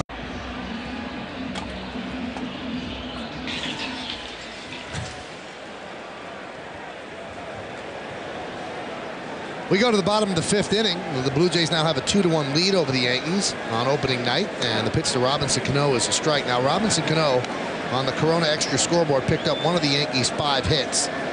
1-5-0, trailing 2-5-0. Cano lined a single off the glove of Scudero at third. That was in the second. Cano had an unbelievable spring, hitting over 400. And you see, Paul, he's slowly moving up. He's the number 6 hitter in the lineup. Matsui's number 8. And this guy really does translate into a number 3 hitter. Oh, there's no doubt. There's going to be a passing of the baton here soon where he's going to be hitting third. I mean, he's pound for pound probably the best hitter in this lineup other than Alex Rodriguez. I mean, he can do a lot of things with the bat. High fly ball to right field. Rios is right there. And there is 1 away. Yankees Baseball on Yes is brought to you in part by IOTV, bringing you the most free HD you can get anywhere. Do you see in HD? Get HD free with IOTV. And by Volvo, who believes that life is better lived together. Volvo for life. The All-Star Game will be at Yankee Stadium this year. You know, it's funny because every year you come in as a player, and you know you've gone from the offseason and you take the field and you kind of look around and try to notice what signs are different. Every once in a while there's a different logo or something, and that's the first thing that caught my eye when I walked in this year was the All-Star Game patch up there in left center field. Here's Jorge Posada, banged into a double play in the second inning. Great year for Posada, .338. 20 home runs and 90 runs batted in. Yankees have a couple of patches on their uniform this year. They have the commemorative patch for the stadium, 1923 to 2008. That's on the left sleeve, and on the right sleeve is the All-Star Game patch. You watch Holiday, what he's doing now. Now he's starting to mix all of his pitches in. He's got the sinker going away. He's got the cutter to neutralize left-handed hitters, and that last pitch is a good knuckle curve. So as a hitter right now, Holiday's kind of hit his stride. He's got 3 pitches that he's using at any time. And he also has a very low pitch count. He's at 47 pitches right now. He's had a couple quick innings. One inning was just a 4-pitch inning.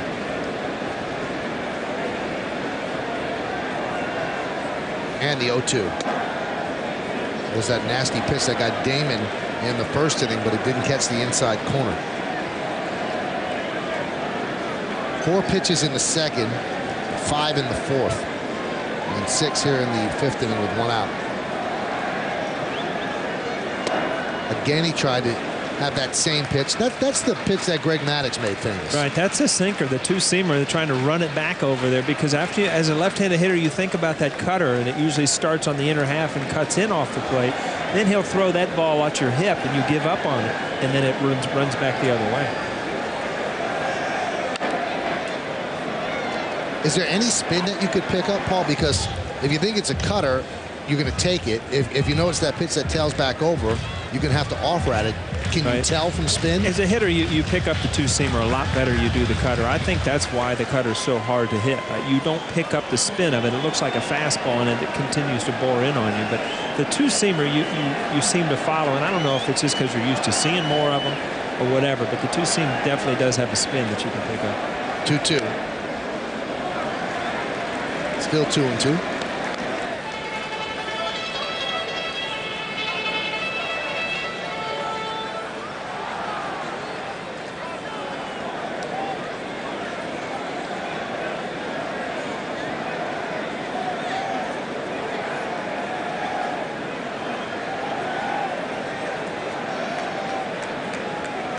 And Holiday deals. Swing and a miss. Pitch diving down and in. Posada swings over the top, 2 away. 2 hard fastballs in, kind of sets up this knuckle curve, and you know, again, you're trying to protect from 3 pitches instead of 1 or 2, and that's why he can be so tough. You know, it's funny. You've got an opening day crowd here, just dying to get in. It's amazing how a good pitcher can even take the crowd out of the game. I mean, just can't get anything going, can't get any consistency at the plate. Pitches inside. Along with Paul O'Neill, I'm Michael Kay. You're watching Yankees baseball right here on the Yes Network. The final opening day here at Yankee Stadium, bottom of the 5th inning. The Blue Jays leading the Yankees 2-1. Matsui grounded to second, and that was in the second. Last year, another 100 RBI season for Matsui. Now, lifetime against Halladay, Paul, 3 for 12. With 3 walks, he had a .400 on-base percentage, so I guess you saw the ball okay. You just didn't square it up that much against him. You know, he was one of the guys that you see the first time you face him, you're like, wow, this guy's going to be good. Because you saw his velocity, you saw his movement. Up the middle. And Eckstein makes the play. They had him play beautifully right up the middle as Halladay works a 1-2-3 inning. The last 4 innings, he's faced the minimum amount of batters. We go to the 6th, 2-1 Jays. Eagle sculpture, which was part of the original Yankee Stadium, and they've had redone to meticulous detail. They inserted that into the main entrance hall in front of Yankee Stadium, and the place just looks great, and it really does look like the old Yankee Stadium. We go to the 6th inning. A strike to Vernon Wells. Jays lead 2-1.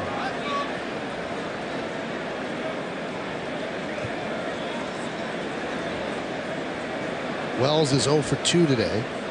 Some concern coming into this game with the rain out yesterday. Chien-Ming Wang, sinker ball pitcher, extra day of rest, adrenaline of an opening day start. Doesn't look like it's affected him. No, I don't think so. I think he missed up last inning, obviously, but I don't think that has anything to do with an extra day's rest. I think that, you know, he's just starting to miss up a little bit. He's not driving the ball down in the zone. You know, he's made his pitches. Again, you see that ball. It's got some movement, but it's up in the zone. Alex Rodriguez showing off a strong arm for the first out.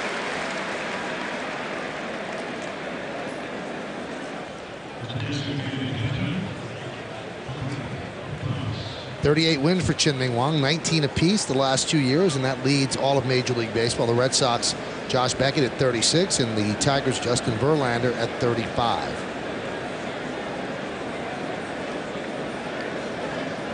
There's Frank Thomas. And there's a strike.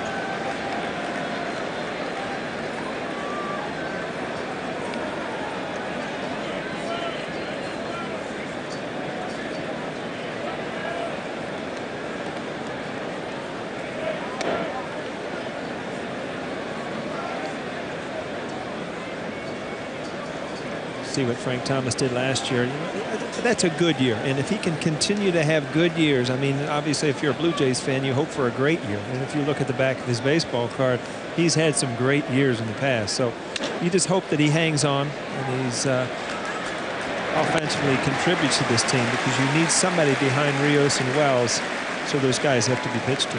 513 home runs for Frank Thomas. If you can give them 30 this year, they'd take that, sign up for it. But the key with Thomas is to stay healthy. You watch him just almost grimacing as he walks off the field. He's got bad feet. You know, you change every year. You look at his spikes and things. He's had some foot problems and some injuries, but he's always been able to hit. He's one of those guys in his prime. You know, he was feared. Two-time MVP with the White Sox. Pitches outside. Spent 1 year with Oakland, then signed a 2-year deal here with the Blue Jays. Overbay, 1 for 2, robbed of an extra base hit. Nice play against the wall in right center by Melky Cabrera. That was in the 4th. Count 2-0.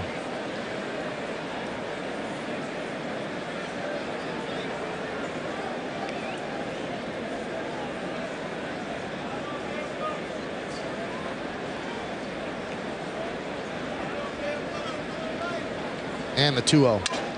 Another broken bat and a ground ball to Robinson Cano.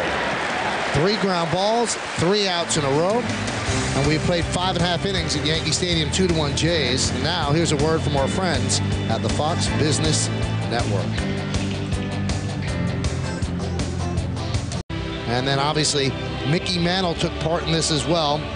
Mantle and Ruth, 2 of the greatest power hitters of all time, combined for 1,250 home runs. Not too shabby. It's a lot of homers. It's a lot of homers. Bottom of the 6th, 2-1 Jays. Melky Cabrera leads off against Roy Halladay. And there's a strike on the outside corner. The old Tony Fernandez run out of the box and possibly swing at it there.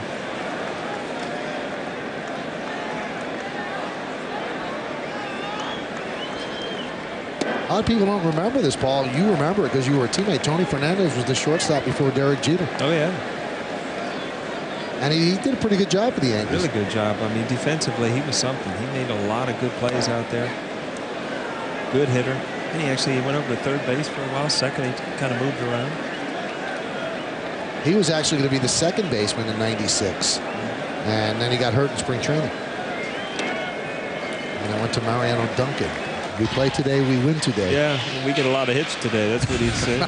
He had a great year offensively that year. You know, every time we start talking, Michael, we look up and Holladay's got somebody with a 2-strike count. I mean, he's thrown his pitches for strikes. A lot of pressure. You can tell when either the hitters are putting pressure on the pitcher or the pitcher putting pressure on the hitter. And right now, Holliday's putting the pressure on the hitters by getting ahead in the count. This copyrighted telecast is presented by authority of the New York Yankees. It may not be reproduced or retransmitted in any form, and the accounts and descriptions of this game may not be disseminated without the express written consent of the aforementioned New York Yankees. Way out in front of that one, pops it up and back onto the screen. Mike, we're in the bottom of the 6th inning. We haven't mentioned one of your shows yet. What's going on here tonight? They lose all the memos? It's too quick. It's all about baseball today, Paul. We mentioned the Joe Girardi show. Oh, I forgot you host that one too. No, Joe hosted it. I'm just helping out. The 2-2 missed inside. Is he ever going to have you as a guest on the Joe Girardi show? No. He should. A view through the famous facade. You know, in the new ballpark, which replicates the old ballpark, the facade is actually going to be around the rim of the actual horseshoe part of the stadium where the lights are now, just like it was in the old Yankee Stadium, rather than the outfield. That's Pete Stendhal, our cameraman, who's being very daring tonight. A long at bat against Halladay. This will be the 9th pitch of the at bat. And it grounds that one foul. Well, you watch Overbay, and he's about as smooth as you can be. I was going to say, even fielding the foul balls, he looks good. I mean, he forgot I was looking through the stats. I mean, he hit 53 doubles a few years ago. I mean, this guy, he can play. Great glove, good range, and not afraid to make the throw to second base. Just a real solid first baseman. High fly ball, right field, deep, going back Rios, on the track, at the wall, he leaps, see ya! A game-tying home run from Melky Cabrera. It's 2-2 in the Bronx.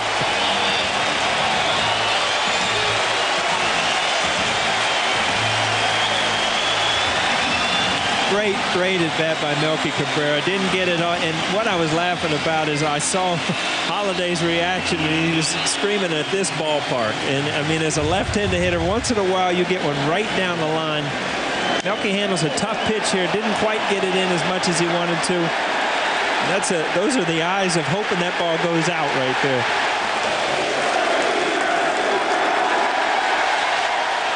And a curtain call from Melky Cabrera as Johnny Damon takes a strike.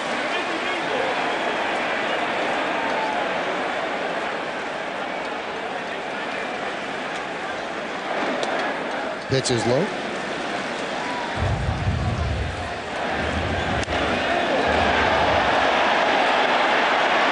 Holliday's trying to wish it in.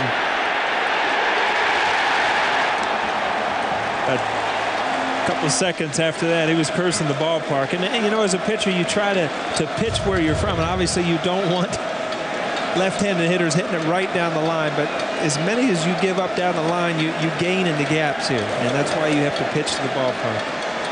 3:14 down the line. And it's no coincidence that they call this the house that Ruth built, because the great left-handed power hitter Ruth, they made right field short for him. And that was just over the leaping try of Alex Rios. And when the ballpark opened in 23, Paul, you'd like this, down the line, 296. I think you open your eyes. What is it? I mean, what's Fenway Park, though? The pesky pole's got to be like 250. I mean, it's down the line. It's real short.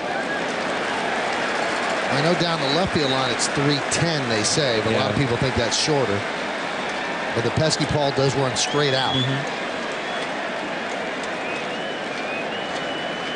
Last ball went about 315, didn't it? 314 and a half. Grounded to Overbay, and he will beat Damon to the bag, and there's one out.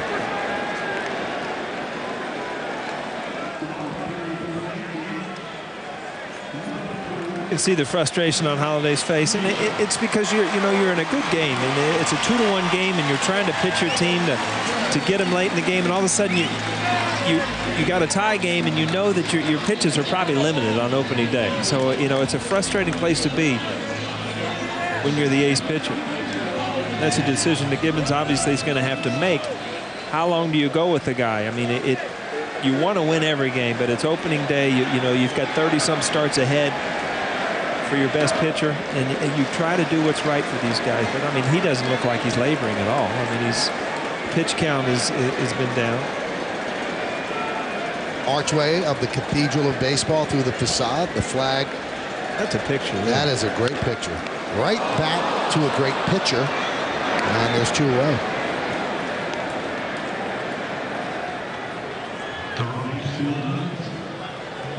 Now, John Gibbons has himself a 7-man bullpen, 2 lefties and 5 righties. Is that clowning Ryan, or is he on the DL? B.J. Ryan is on the DL.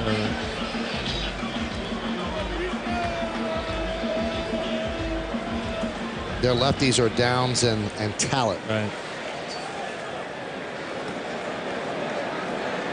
Abreu has gotten off to a nice start. He is 2 for 2, and the pitch is a strike.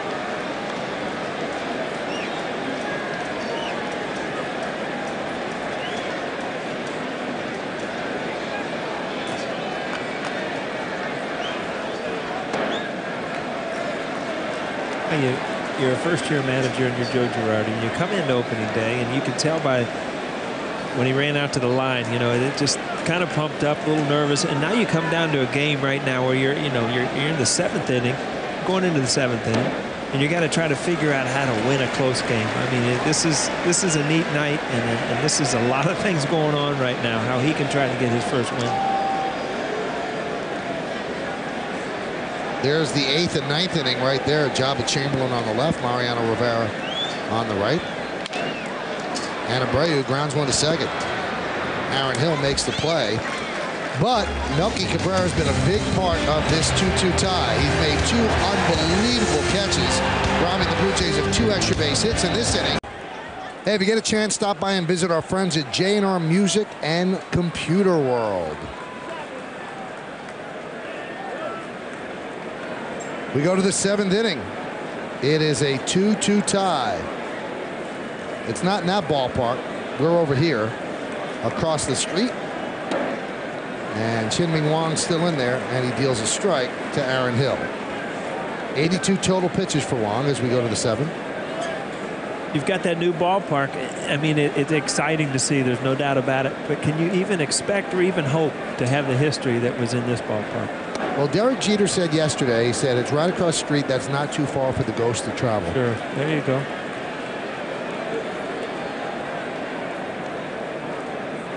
Well, we'll have to, I guess we'll sit down here in 85 years and reevaluate if it has the same history. You'll still be sitting here? I hope. Yeah. I hope I'm sitting right next to you. Aaron Hill lines one into left center. Melky again can't make the play this time. It gets by him and goes to the wall. Aaron Hill's going to second. He's rounding and stopping right there as Damon gets the ball in. Almost a carbon copy of the ball in the 4th inning, but this one just a little bit lower, and Melky couldn't come up with it. Look, again, he got a great jump on the ball. Looks like he almost got past the ball. Reach back again. It's a tough play. You're on a full-out run, and all of a sudden you realize you're not going to get it. There's no way to block it. Yankees lucky that it ended up being a double instead of a triple. Aaron Hill got a bad read on Damon's throw. And you could see his reaction at the end, knowing he could have probably coasted into 3rd base. 47 doubles last year, so that's his specialty. The Yankees are in at the corners expecting the bunt from Scudero. Scudero, a fielder's choice RBI and a walk. And he lines one to Giambi, one away. Quick reaction by Jason Giambi for the first out.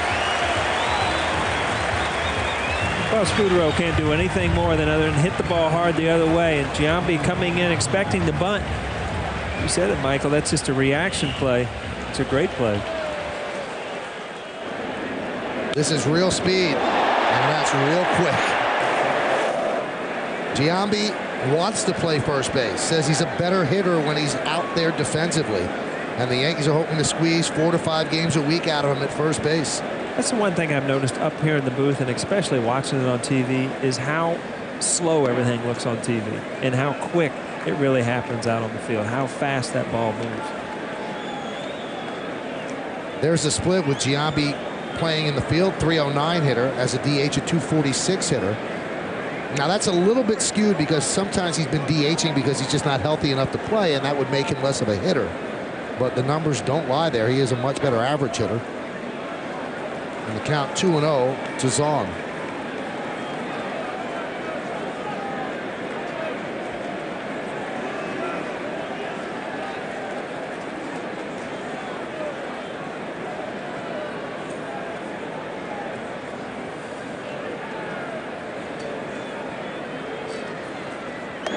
There's a strike. Odd feeling for you, Paul. I know you're so close to Joe Girardi. You guys are really good friends. But you really used to Joe Torre in there, seeing your buddy being the Yankee manager. Yeah, it is. And I'm excited for Joe because I know that he's worked for this. I know that he wants to be here.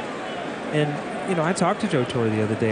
He left a message on the phone, and he seems happy. I mean, he seems at peace where he is. And that makes it a lot easier. I think that, you know, if you knew Joe Torre was gone and out of baseball and wanted to be here with the Yankees, I just think both guys are happy where they are right now. I think Joe Torre stood back, realized what was accomplished while he was here, and now he's going on. And I think that, you know, Joe Girardi, I mean, what a gift to come out and have the team he has to work with and be able to manage the New York Yankees.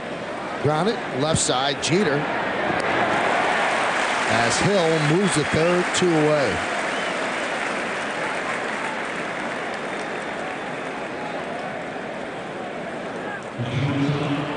And now Joe Girardi jogs out to the mound. In the spring, most of the time he had Dave Island go to the mound. This doesn't look like it's a pitching change walk, but we'll see. Out there quickly. See how he feels. He's going to go over, you know, what he's going to do probably. See the manager, a lot of times you saw Joe Girardi stare right into the eyes of the pitcher and see exactly if they're telling you the truth. You feel, well, if there's any hesitation, well, you know, get a good feeling as a manager, you hustle right back into the bench. 91 pitches for Chien-Ming Wang. Here's David Eckstein, a very pesky hitter. The go-ahead runs at third base. We're in the top of the 7th inning. It's a 2-2 game. Grounded to A-Rod. So Girardi, with his first decision, makes the correct one as Chien-Ming Wang gets Eckstein to ground out to Alex Rodriguez. In the 7th, no runs, a hit, no errors, and because of this play by A-Rod, 1 man left on base at the end of 6.5. It's time for the 7th inning stretch, and the Blue Jays and the Yankees are tied at 2, but we'll stay right here at Yankee Stadium on the final opening day in this grand ballpark and listen to the PA announcer, Jim Hall, as he gets you set up for God Bless America.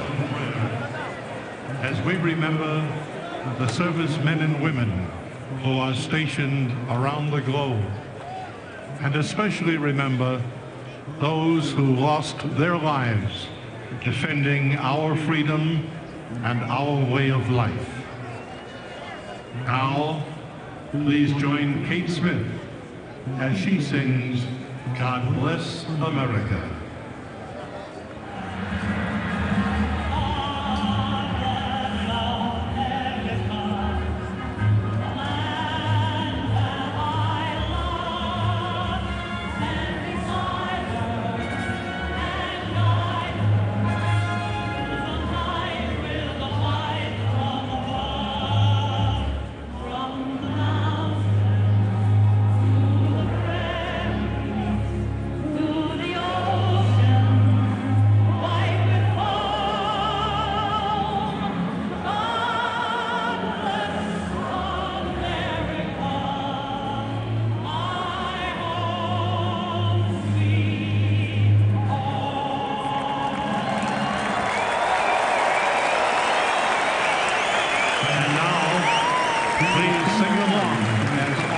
Game, jam-packed crowd here at the ballpark. Opening day rained out yesterday, postponed till tonight, and it seems like everybody kept their stub and made their way back to the Bronx. And now, with a game tied, bottom of the 7th inning, crowd buzzing, you've got one of the better pitchers in baseball against arguably the greatest hitter in baseball, and Alex Rodriguez fouls off the first pitch. Alex drove in a run in the 1st inning, lacing an RBI double to right center field. In the 4th, he banged into a 6-4-3 double play. coming off one of his best years, his 3rd MVP season, 2nd with the Yankees. And the 0-1. Line drive and another base hit for A-Rod. Didn't really square it, but he's strong enough to get it out into right field for a leadoff single. You said it, Michael. I mean, when you're that good of a hitter, even when you don't square it off, that ball goes off the end of the bat, strong enough to drive it out in right field, start the inning off. Holiday not real happy what's happened in the last couple innings. He kind of wears his emotions on his sleeve. Yeah, I mean, he's if you're a manager, I mean, you got to love that, though. I mean, that's your #1 guy out there battling, knowing that, you know, he's in a tough game, had a lead, kind of gave that up on a kind of a fluke home run in his mind, but I mean, he's battling out there for you. Here's Jason Giambi. Shift is on, 3 infielders right side. Pitches outside. Now, Jason all spring worked about hitting the ball to the left side. Now, not necessarily grounding a ball to third base, but he was trying to drive the ball to left center. 80 pitches for Holiday, 53 strikes. He said sometimes Yankee Stadium, it seduces you into trying to pull the ball. And he actually said, Paul, he does not like to take batting practice outside of the stadium. He takes it under the stands. He said, because if you take batting practice at the stadium, you're trying to hit into the upper deck, and it takes you away from what you want to do. It's so weird because, I mean, hitters obviously are so different. I could not stand to hit in the cage. I love to be out on the field to see, you know, where the ball was going when you hit it. And just doesn't want to get in the habit of, you know, trying to hit home runs, obviously. Along with Paul O'Neill, I'm Michael Kay, and you're watching Yankees baseball right here on the Yes Network. Yankee bullpen getting fired up as we go to the bottom of the 7th inning, tied at 2. You've got Brian Bruni and Jabba Chamberlain and Mariano Rivera beginning to stretch.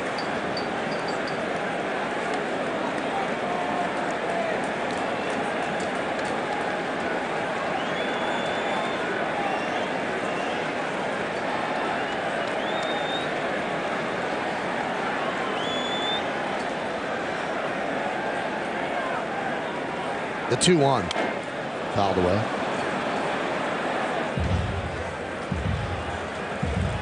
That pitch kind of sailing away. It looks like Giambi right there actually did try to come out around that ball. That's a ball right there away from Holiday that you can drive to left field. But you saw at the end that the top hand kind of come around the ball. The indication he's trying to pull it.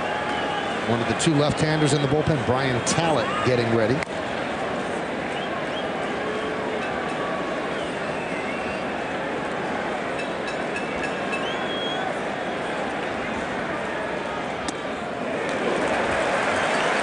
No matter how much Giambi struggles, last year obviously a low batting average, always has a good eye at the plate, can identify pitches out of the zone, and his on-base percentage will always be very good because he'll take his walks.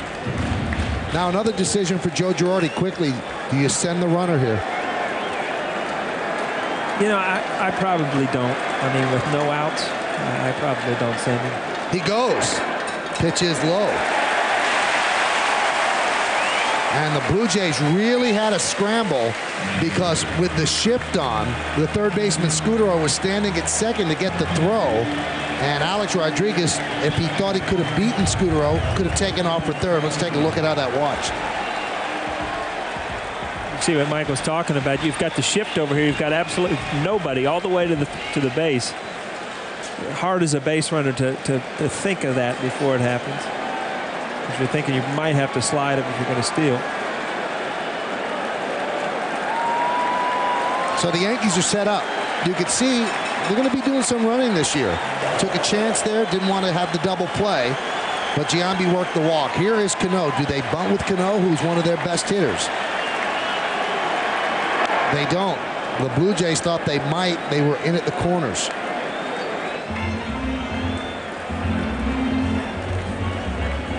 So the times I think, you know, that Joe's going to look out there and see who's hitting and trust. I mean, Cano's coming out of spring training is your hottest hitter. I mean, he's put the bat on the ball well all night. And I just think that you have to go with your best hitters at times and hope that they can break this game open. Posada is on deck.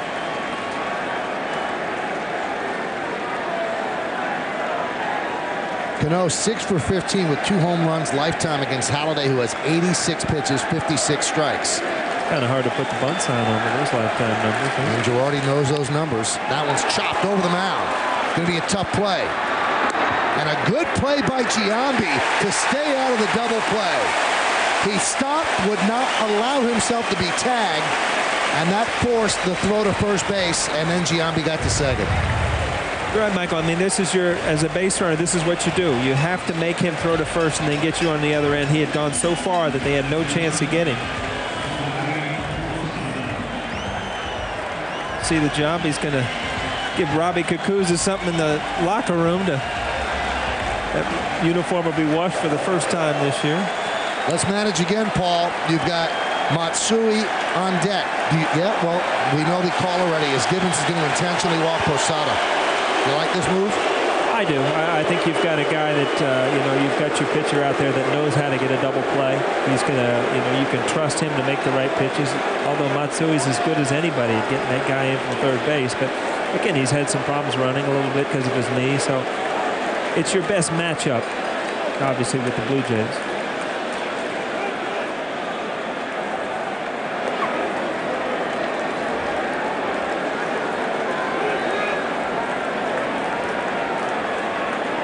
So the wheels are turning. Matsui obviously being challenged as they walk the batter in front of him to pitch to him and try to get the double play. He's no stranger to dramatics.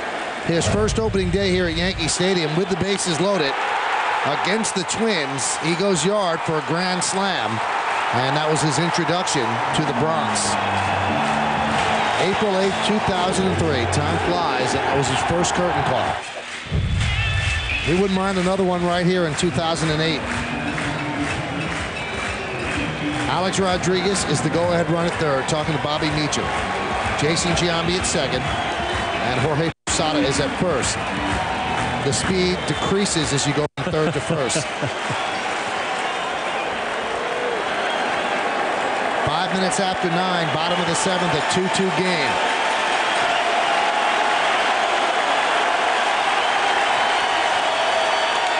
Ground ball up the middle, knocked down, and they're going to get one, and that's all they'll get. The Yankees take a 3-2 lead. Aaron Hill could not field the ball cleanly otherwise. It's an inning-ending, threat-ending 4-6-3 double play. And you see Halladay, I mean, he got what he wanted, a hard hit ground ball, but it's a tough play, but it came up, hit the heel of his glove. Bad exchange, had no chance. Eckstein has no chance to even go for the throw to first base.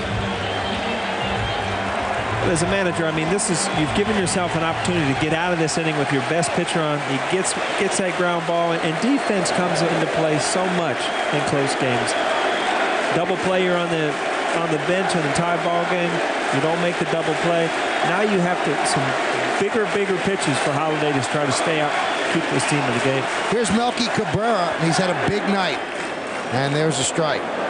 Now, when Melky Cabrera hit the home run in the 6th inning, he came out and took a curtain call as Halladay was delivering a pitch to Johnny Damon. And Halladay at that time screamed at Melky Cabrera to get back in the dugout as to say that ball wasn't hit far enough for you to take a curtain call. So an interesting matchup here as he deals the first 2 pitches for strikes. That kind of stuff sometimes rubs competitors the wrong way. It does, but I think a lot of those things are just done on emotion. I mean, again, he's frustrated because he hit a ball right down the line. But again, if you look back at that at bat, Melky had fouled off, 6 or 7 pitches, tough pitches to get to that pitch. The 0-2. He struck him out, and that will do it here in the 7th. But the Yankees squeeze home a run, and Halladay is not happy about it. 1 run, 1 hit, and 2 men left. We go to the 8th, and we probably go to the bullpen with the Yankees up by 1. Hey fans, tonight and throughout the Yankees season on Yes, we're allowing you to vote along with the 2 of us here in the booth for the Chevrolet Player of the Game. Text your vote to 58772, or for more information, visit ChevyOffers.com. You can vote right up until the end of the game. Vote now and make your voice heard. Tonight's candidates are number 1, Chien-Ming Wang, number 2, Roy Halladay, number 3, Melky Cabrera, and number 4, Alex Rodriguez. Standard text messaging, rates apply. Well, Java Chamberlain just electrified this ballpark. He leaves the Yankee bullpen and makes the run in through left center field as this 85-year-old ballpark starts to shake. As we follow him in, he was the darling of this fan base last year with 24 electrifying innings during the regular season. And the Yankees decided in spring training toward the end that Jabba Chamberlain would start this season as the setup man for Mariano Rivera. The ultimate plan down the line is to make Jabba a starter. They think that his stuff for legitimate pitches translates into being an outstanding starter. But right now, Joe Girardi wants him to pitch a scoreless eighth. You see what he did last year. 2-0, 0.38, 24 innings, 12 hits, 34 strikeouts, and 6 walks. He was warning a lot of people during spring training, you know, don't expect me to be perfect all the time. It's hard to pitch in the big leagues. So we'll see. The adrenaline is probably surging through him right now as he takes the mound to pitch the eighth. Shannon Stewart, Alex Rios, and Vernon Wells. And a 95-mile-an-hour fastball is low. These are the guys you worry about, Michael. I mean, they come in with so much adrenaline that sometimes they try to overthrow for a couple pitches. I mean, Jabba Chamberlain has such a good fastball. He doesn't have to overthrow. And you hear that. He's got that pop, and it won't take Toronto long to figure out that, you know, what this guy's bringing in from the bullpen.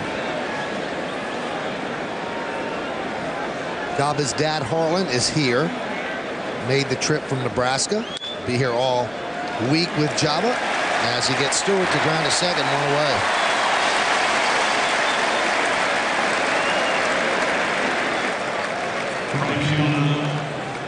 Let's take a look at the Blue Jays in-game box score sponsored by Heineken. There are 6 hits in that box score as Chien-Ming Wang pitches well in his first start. Stewart with an RBI. Marco Scudero didn't pick up a hit but walked and drove in a run. A double for Aaron Hill. Frank Thomas scored a run. And Alex Rios now has hit 21 straight games against the Yankees with his base hit in the first. And here is Alex Rios, a 98-mile-an-hour fastball. As Rios might be distracted by all the flash bulbs going off. There's Dad Harlan.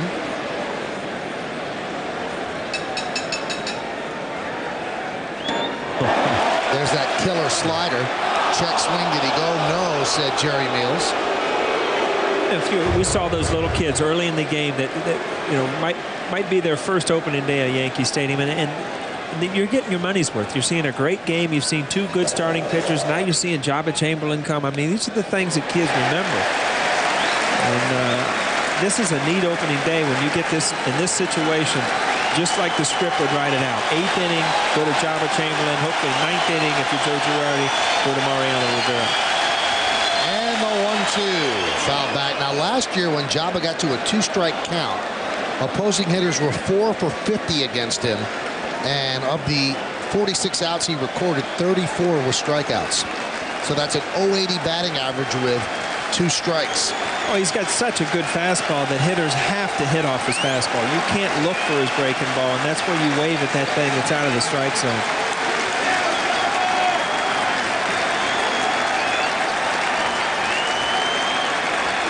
And the 1-2. The Jabba not just dealing heat, he's throwing that off-speed pitch a bit. That was one that he kind of hung in the zone, and you don't see that very often. Usually when he misses with that curveball, that slider, it's down in the dirt because he kind of overthrows it. That ball hung in the zone, and that's the ball that's dangerous. Wants a new baseball. We went over that spring training game at David Cohn when we were doing that game. Now, as a hitter, what are you thinking? You know, did he get a small baseball and he wants to throw a fastball, or did he get one with seams and now he's thinking about throwing? And those are the weird things that start going through your mind. The 1-2 upstairs. And David Cohn went over when we did that game in spring training to kind of remind people that baseballs all feel a little different, and when you get a small one, you feel like you can really throw it hard. It's a good pitch, good one to throw a fastball. And some of them have the elevated seams where you can throw that good breaking ball. What a difference a year makes for Jabba Chamberlain as he misses inside with the fastball. Last year, he wasn't even in big league camp. Started in A-ball and rocketed through the system and was pitching in the playoffs for the Yankees. Slow ground ball to third. If it stays fair, it is a hit, but it's a foul ball. Just kick foul.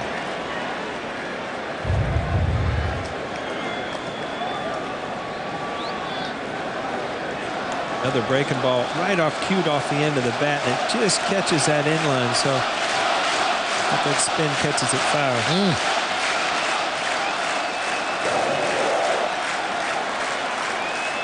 Yankees 3, Blue Jays 2 as we start the 2008 season here at Yankee Stadium. 15 1/3 scoreless innings to start his career last year. Longest streak since Joe Doyle in 06. Breaking ball missed. And Chamberlain walks Rios. He didn't walk many people last year, but he issues the one-out walk to Alex Rios. This just kind of makes you scratch your head at the 3-2 breaking ball. But again, it's a tough pitch. And Rios, you see, kind of has that hesitation. I hope he doesn't call it. The ball's down.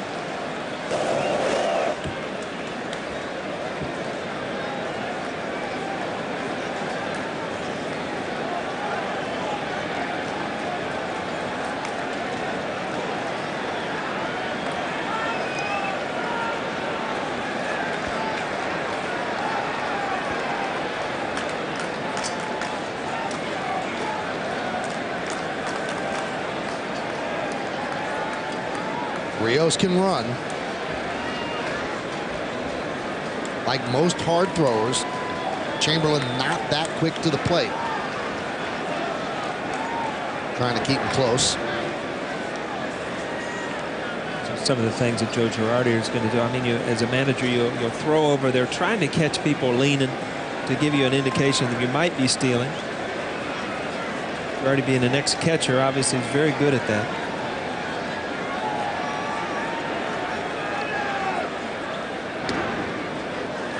Looks like Derek Jeter has passed the baton, so to speak, to Joe Girardi.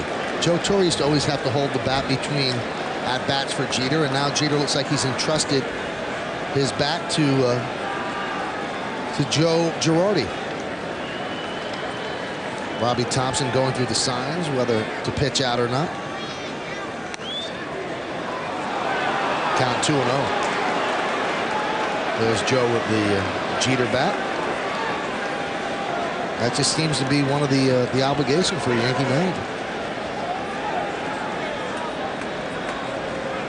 So Chamberlain does not have his pinpoint control as of this point. First outing for him.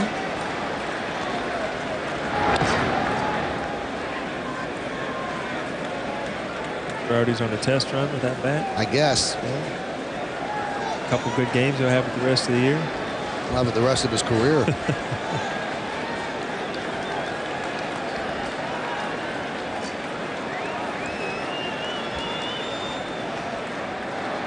2-0. Grounded foul.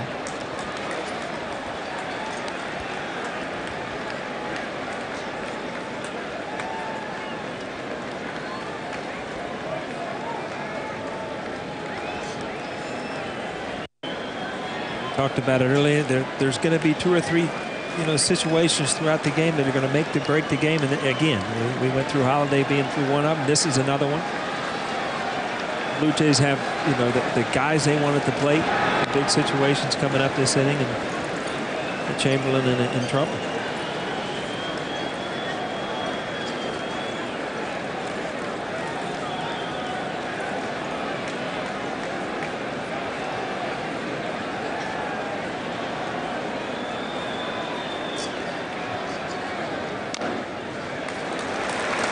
There's that fastball. We have it at 94 miles an hour.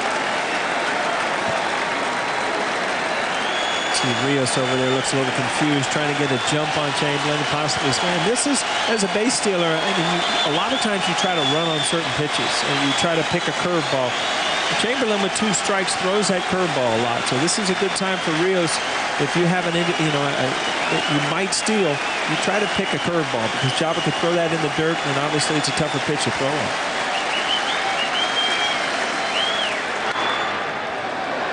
Fouled away.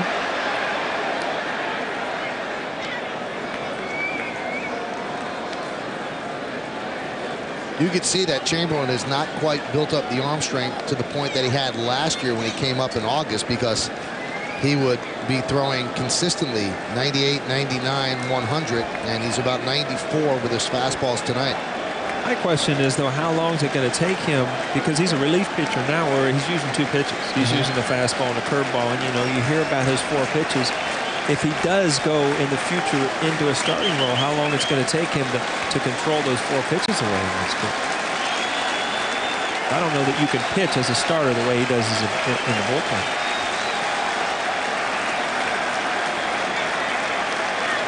Runner goes. Breaking ball strike. Throw to second. Not in time. So Vernon Wells strikes out. A stolen base for Rios as he moves into scoring position. It's a high strike, obviously, and Rios felt the same thing, that he was going to get a breaking ball. And again, I think that Wells thought that ball was up, which it probably was. But a lot of times when Georgie comes out throwing, he blocks that umpire. An umpire has to make a call where he thinks that ball is going to react, and it didn't come down in the zone like he thought it was going to.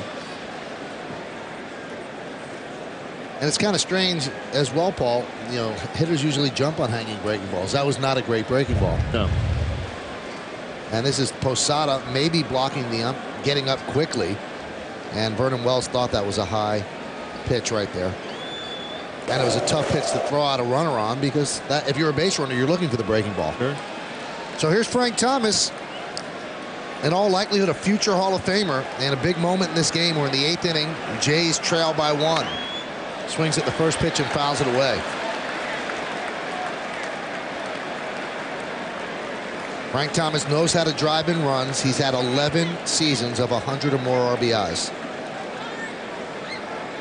We told you earlier, 513 home runs lifetime. He had a good pitch, and you know, you foul off a good pitch against Chamberlain, all of a sudden you get into a hole where he can go with that fastball in the corner, or he can start throwing that curveball again. The 0-1. There's a strike. Painted the outside corner, 96-mile-an-hour heat.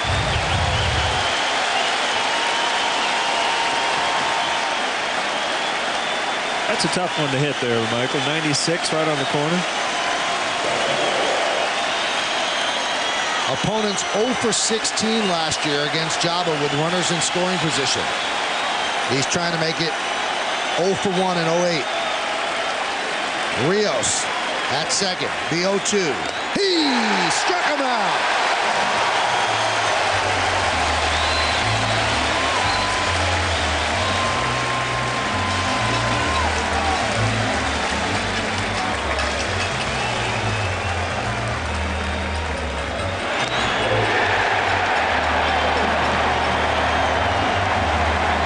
Presented by Sharp Aquas, the official HD TV of Major League Baseball. Melky Cabrera, a highlight reel with great defense. Also, a home run that tied the game at 2. And the Yankees squeak in a run a little bit later on, and now it's 3-2 after Java Chamberlain struck out Frank Thomas to end the top of the 8th inning. And the Yankees are 3 outs away from their first win of the season. But first, the bottom of the 8th inning, and a new pitcher for the Blue Jays. It's Scott Downs taking over for Roy Halladay. Top of the Yankee order, and Downs deals to Damon. Check swing. Did he go? No, he did not, said Paul Emmel at third. An impressive 7 innings for Roy Halladay. He did not get hit very hard. The home run just scraped the paint off the top of the wall. And the Yankees do lead 3-2, though. The 1-0. That one is laced into center field. It is a base hit past the diving Wells and going toward the center field wall. Johnny Damon running hard, rounding second, going to third. He's in there with a triple.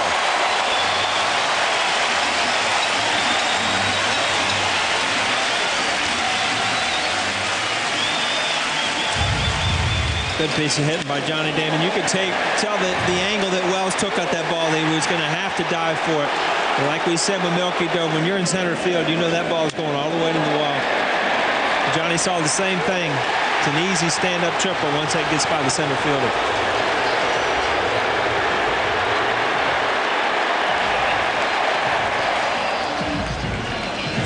How about the wisdom of that dive? Is there any way else he could have played that? No, I mean, you take he took a straight angle at that ball right when it was a hit, and as an outfielder, you know, your first couple of steps dictate what you can do with the ball, and right there he got in Nowheresville. I mean, there was just no way to round it off. You might as well go for it. Blue Jays bring the infield in with Derek Jeter at the plate. Pitch is high. Now that's a triple for Damon. He had 2 triples all of 2007.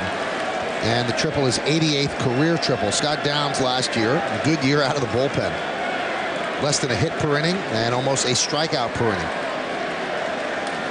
Yankees lead 3-2, looking for a little insurance from Mariano Rivera. Chopped right back to Downs. Damon has to stay put, and there's one away.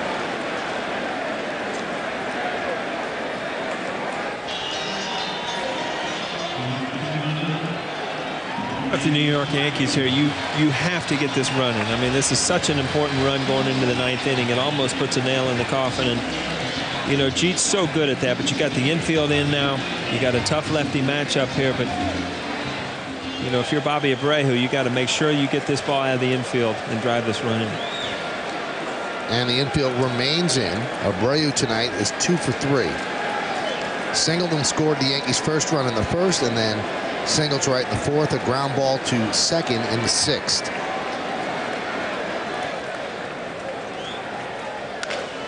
Grounded to Overbay. He will hold Damon, and there's 2 away. So Downs does the job against Jeter, and Abreu will now have to deal with Alex Rodriguez. Time now for the Yankees in-game box score, sponsored by Heineken. There are 8 hits in there. Damon, Jeter, 2 for Abreu, 2 for A-Rod. Robinson Cano picked up a single, an RBI for Matsui on a ground out, and a home run by Melky Cabrera. Jorge Posada had a walk, so did Jason Giambi. Now, do you walk Alex Rodriguez? Absolutely. You got a left-hander on deck here. That is Downs' fortes to come in and get left-handers out.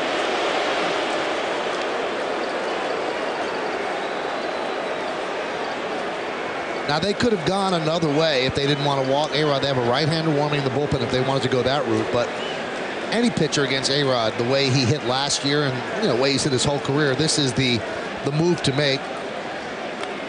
Brian Wolf, a hard-throwing right-hander, is ready, but they're electing to go with Downs against Giambi, as Mariano Rivera is about ready in the bullpen. The only call now is whether it's going to be a 1-run lead he protects or something more. And another thing that's going to come into play here, which usually doesn't in April with a lot of days off, they don't even have the days off this year. I mean, you've got 20-some games in a row. You're going to have to, use your bullpen like you do in, July and August, where you're playing every single day, especially coming out of spring where you don't want to burn some of these guys out. With the rain out yesterday, the Yankees will play 20 games in a row. Lifetime against Downs, Giambi is 4 for 12, and 1 of the 4 a home run. Giambi has made a great play in the field tonight. He's 0 for 2 at the plate with a walk. The infield can back up, obviously, with 2 outs. And they have the shift on. Second baseman's in short right field. There's a breaking ball strike. A lot of the left side of the infield is open with Scudero about 20 feet off the line. Along with Paul O'Neill, I'm Michael Kay. You're watching Yankees baseball right here on Yes. Bottom of the 8th inning. Good game. Opening night. Yankees lead the Jays 3-2.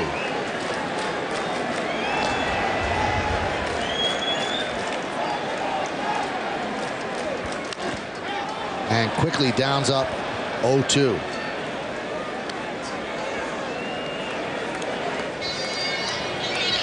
Got to give Downs credit. I mean, you give up a leadoff triple, and all of a sudden you're 1 pitch away now from getting at it without giving up a run.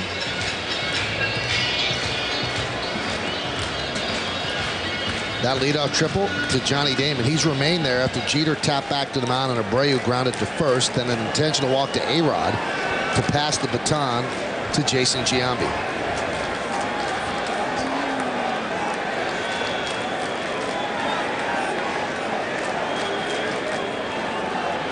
And the 0-2. Nice pitch. Giambi lays off, count 1-2.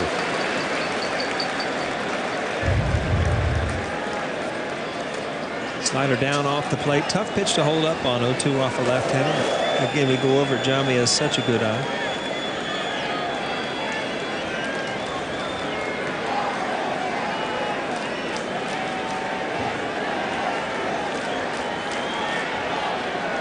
Runner goes. Pitch is grounded softly to Aaron Hill. And Downs works out of trouble. A leadoff triple wasted. No runs a hit, no errors, and 2 men left. Well, the last opening day at Yankee Stadium, how else would you close it in 9th inning but with the greatest relief pitcher of all time, Mariano Rivera. Hit some great plays another time around with WB Mason presents Yankees Encore later after each game and again the next morning at 9, and it's only on Yes. Well, Mariano Rivera was stylish when he came to the ballpark with his Burberry cap and a big smile, nice camel hair coat, and then he's stylish coming into the game. This is one of the grand entrances in sports. In this grand old ballpark, Mariano slowly saunters through and then begins to jog to his office, his place of work, the mound here at Yankee Stadium. What are those hats called? Caps. Caps? Little caps. I tried yours on. That thing could have fit Frosty the Snowman. That thing's huge. It is a 3-2 Yankee lead, and Mariano Rivera will try to close it out. The final opening day here at Yankee Stadium. And it'll be Lyle Overbay, Aaron Hill, and Marco Scutaro. So Jabba Chamberlain did his job. He pitched a scoreless 8th inning. Chien-Ming Wang did his job, giving up just 2 runs over 7 innings. And now Rivera. And the flash bulbs go off, and Overbay fouls it back. Now, the Yankees got off to such a dreadful start last year. Mariano didn't have many save opportunities. He ended up with 30, but he did not record his first save until April 28th of last year. He put together another fine season during the offseason. He signed a 3-year contract with the Yankees, and he's 37 years old. And he doesn't show any wear and tear whatsoever. The 0-1. Check swing and fouled away. You were here when he burst upon the scene in '95. Could you have ever envisioned this? Well, he was a starter. I mean, you remember, and just a nice kid, big smile. But yeah, you started to see him progress when he started setting up for Wetland. But man, oh man, I don't know if you ever see something as great as he's been. The 0-2. Tried to get in on the hands of Overbay. See, there's a big difference. You remember when I managed that the one time that Joe Torre, we had already clinched, and he said, "You're going to manage today," and you know who my bench coach was Joe Girardi. But you know, we couldn't use any of these guys. We didn't have Mariano, we didn't have Jeter. Now he's got all the stars to go out there and win with. And you're up here. See that? Huh? Doesn't seem fair. Let's see if this button that he pushes works. The 0-2. Upstairs. The Yankees have won 10 straight home openers, and that ties them with the Pittsburgh Pirates for the longest such streak in Major League history. The Pirates did it from 1945 to 54. The Yankees started the streak in 1998.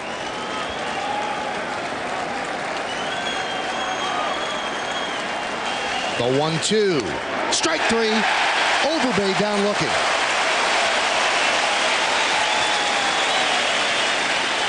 Well, here at Yes, our award-winning Yankees coverage doesn't end with the last out. Stay tuned for the Nissan postgame with Bob Lorenz and David Cohn for a recap of all the events from this historic opening night against the Blue Jays, as well as highlights from around the league. Plus, Kimberly Jones has the inside scoop from the clubhouse. The Nissan postgame, it's coverage you won't get anywhere else, and it's only on Yes. Joe Girardi 2 outs away from his first Yankee win as a manager. Here's Aaron Hill. Pitches high. 1-0. Hill tonight, 1 for 3. Led off the 7th with a double, but did not come around to score. Rivera tries to paint inside, and the count goes 2-0. Oh, two-seamer, and you saw him strike Overbay out with a fastball in the outside corner, kind of a comeback little cutter, and you don't see that from Mariano against left-handers very much. That's that two-seamer to Hill that he's trying to get on the inside corner.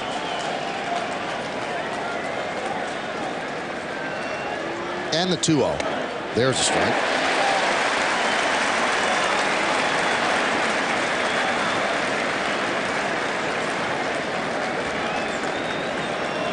With Mariano a free agent at the end of last year, after he signed the contract, he said he could not envision himself pitching anywhere else but here at Yankee Stadium. He said he wanted to be a part of this final season, and he also wants to be a part of the first season in the new ballpark. With an added gear just thrown in. Just in case. Huh? Just in case.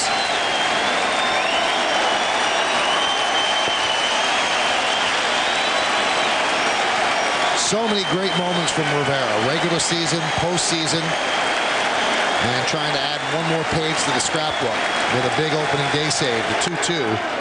High fly ball, left center. Melky has plenty of room. The Yankees are 1 out away.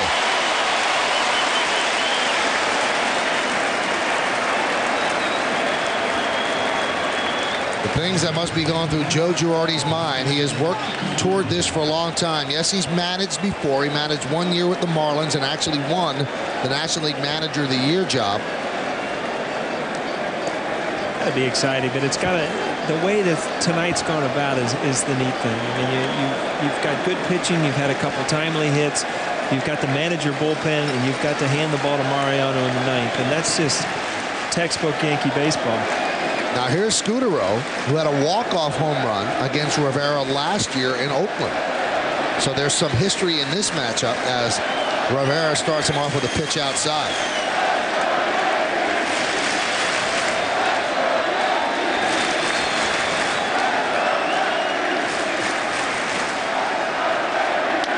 This should do it. Ground ball to second base, Cano. And the Yankees win 3-2. Joe Girardi gets his first win as Yankee manager, and that is a happy young man as the Yankees start the final season here at Yankee Stadium in proper fashion with a crisp, clean 3-2 victory over the Blue Jays.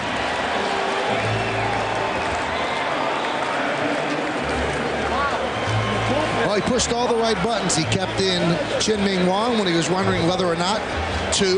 Then he brought in Jabba Chamberlain. And then the easy decision was, gee, I'll go with Mariano Rivera to get the final 3 outs in the ninth. I guarantee he's going to be presented a baseball here real soon.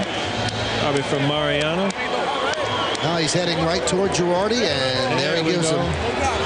He used to pitch to Girardi, and now he hands the ball to Joe, and Joe will put that on his mantle, and he'll remember that always. His first win as a Yankee manager. You can see he is pretty excited right now, and the way he bounded out of the dugout, this game did mean a lot to him. He had to wait an extra day because of the rain out yesterday, and as he watches the final out of this game, he is pretty pumped up. Gets a hug from Kevin Long, Tony Pena, and the captain likes what he sees as well. And of course, we have to throw it down to our former colleague who's standing alongside Kim Jones in front of the Yankee dugout. Kim? My wife is. I don't see her. Joe's looking for his family. Joe, the smile says it all, but what was going through your mind? What are your thoughts right now? Well, it was an outstanding game, and I actually thought the big inning was the 6th inning for us, where Melky Cabrera had the great at-bat and hit the home run, and made Howday throw a lot of pitches, and then Johnny Damon did the same thing. He made him work, and I think that got his pitch count up, and it gave us a chance to win the game. You also had some great defensive plays, Melky and also Giambi at first. Yes, well, Melky played a great game, and so did Jason. I mean, Jason's been good all year. I mean, in spring training, his defense was outstanding, his offense, and that's why we left him in there. We loved what he's done so far. And your pitching went just as you would have liked. Wong takes it right to Jabba and Mariano. Well, that's kind of how you draw it up. It doesn't always work that way, but that's kind of how you draw it up. What was it like to get that ball at the end there from Mariano? It was great. It's great. Any butterflies? Are you getting rid of some of that nervousness? Well, I just have some emotions. It kind of reminds me of when I used to catch Mo, and it was such an outstanding feeling when he came in the game, and to be able to manage him is really special. Thank you, Joe. Thanks, Kim. Michael? Thank you, Kim.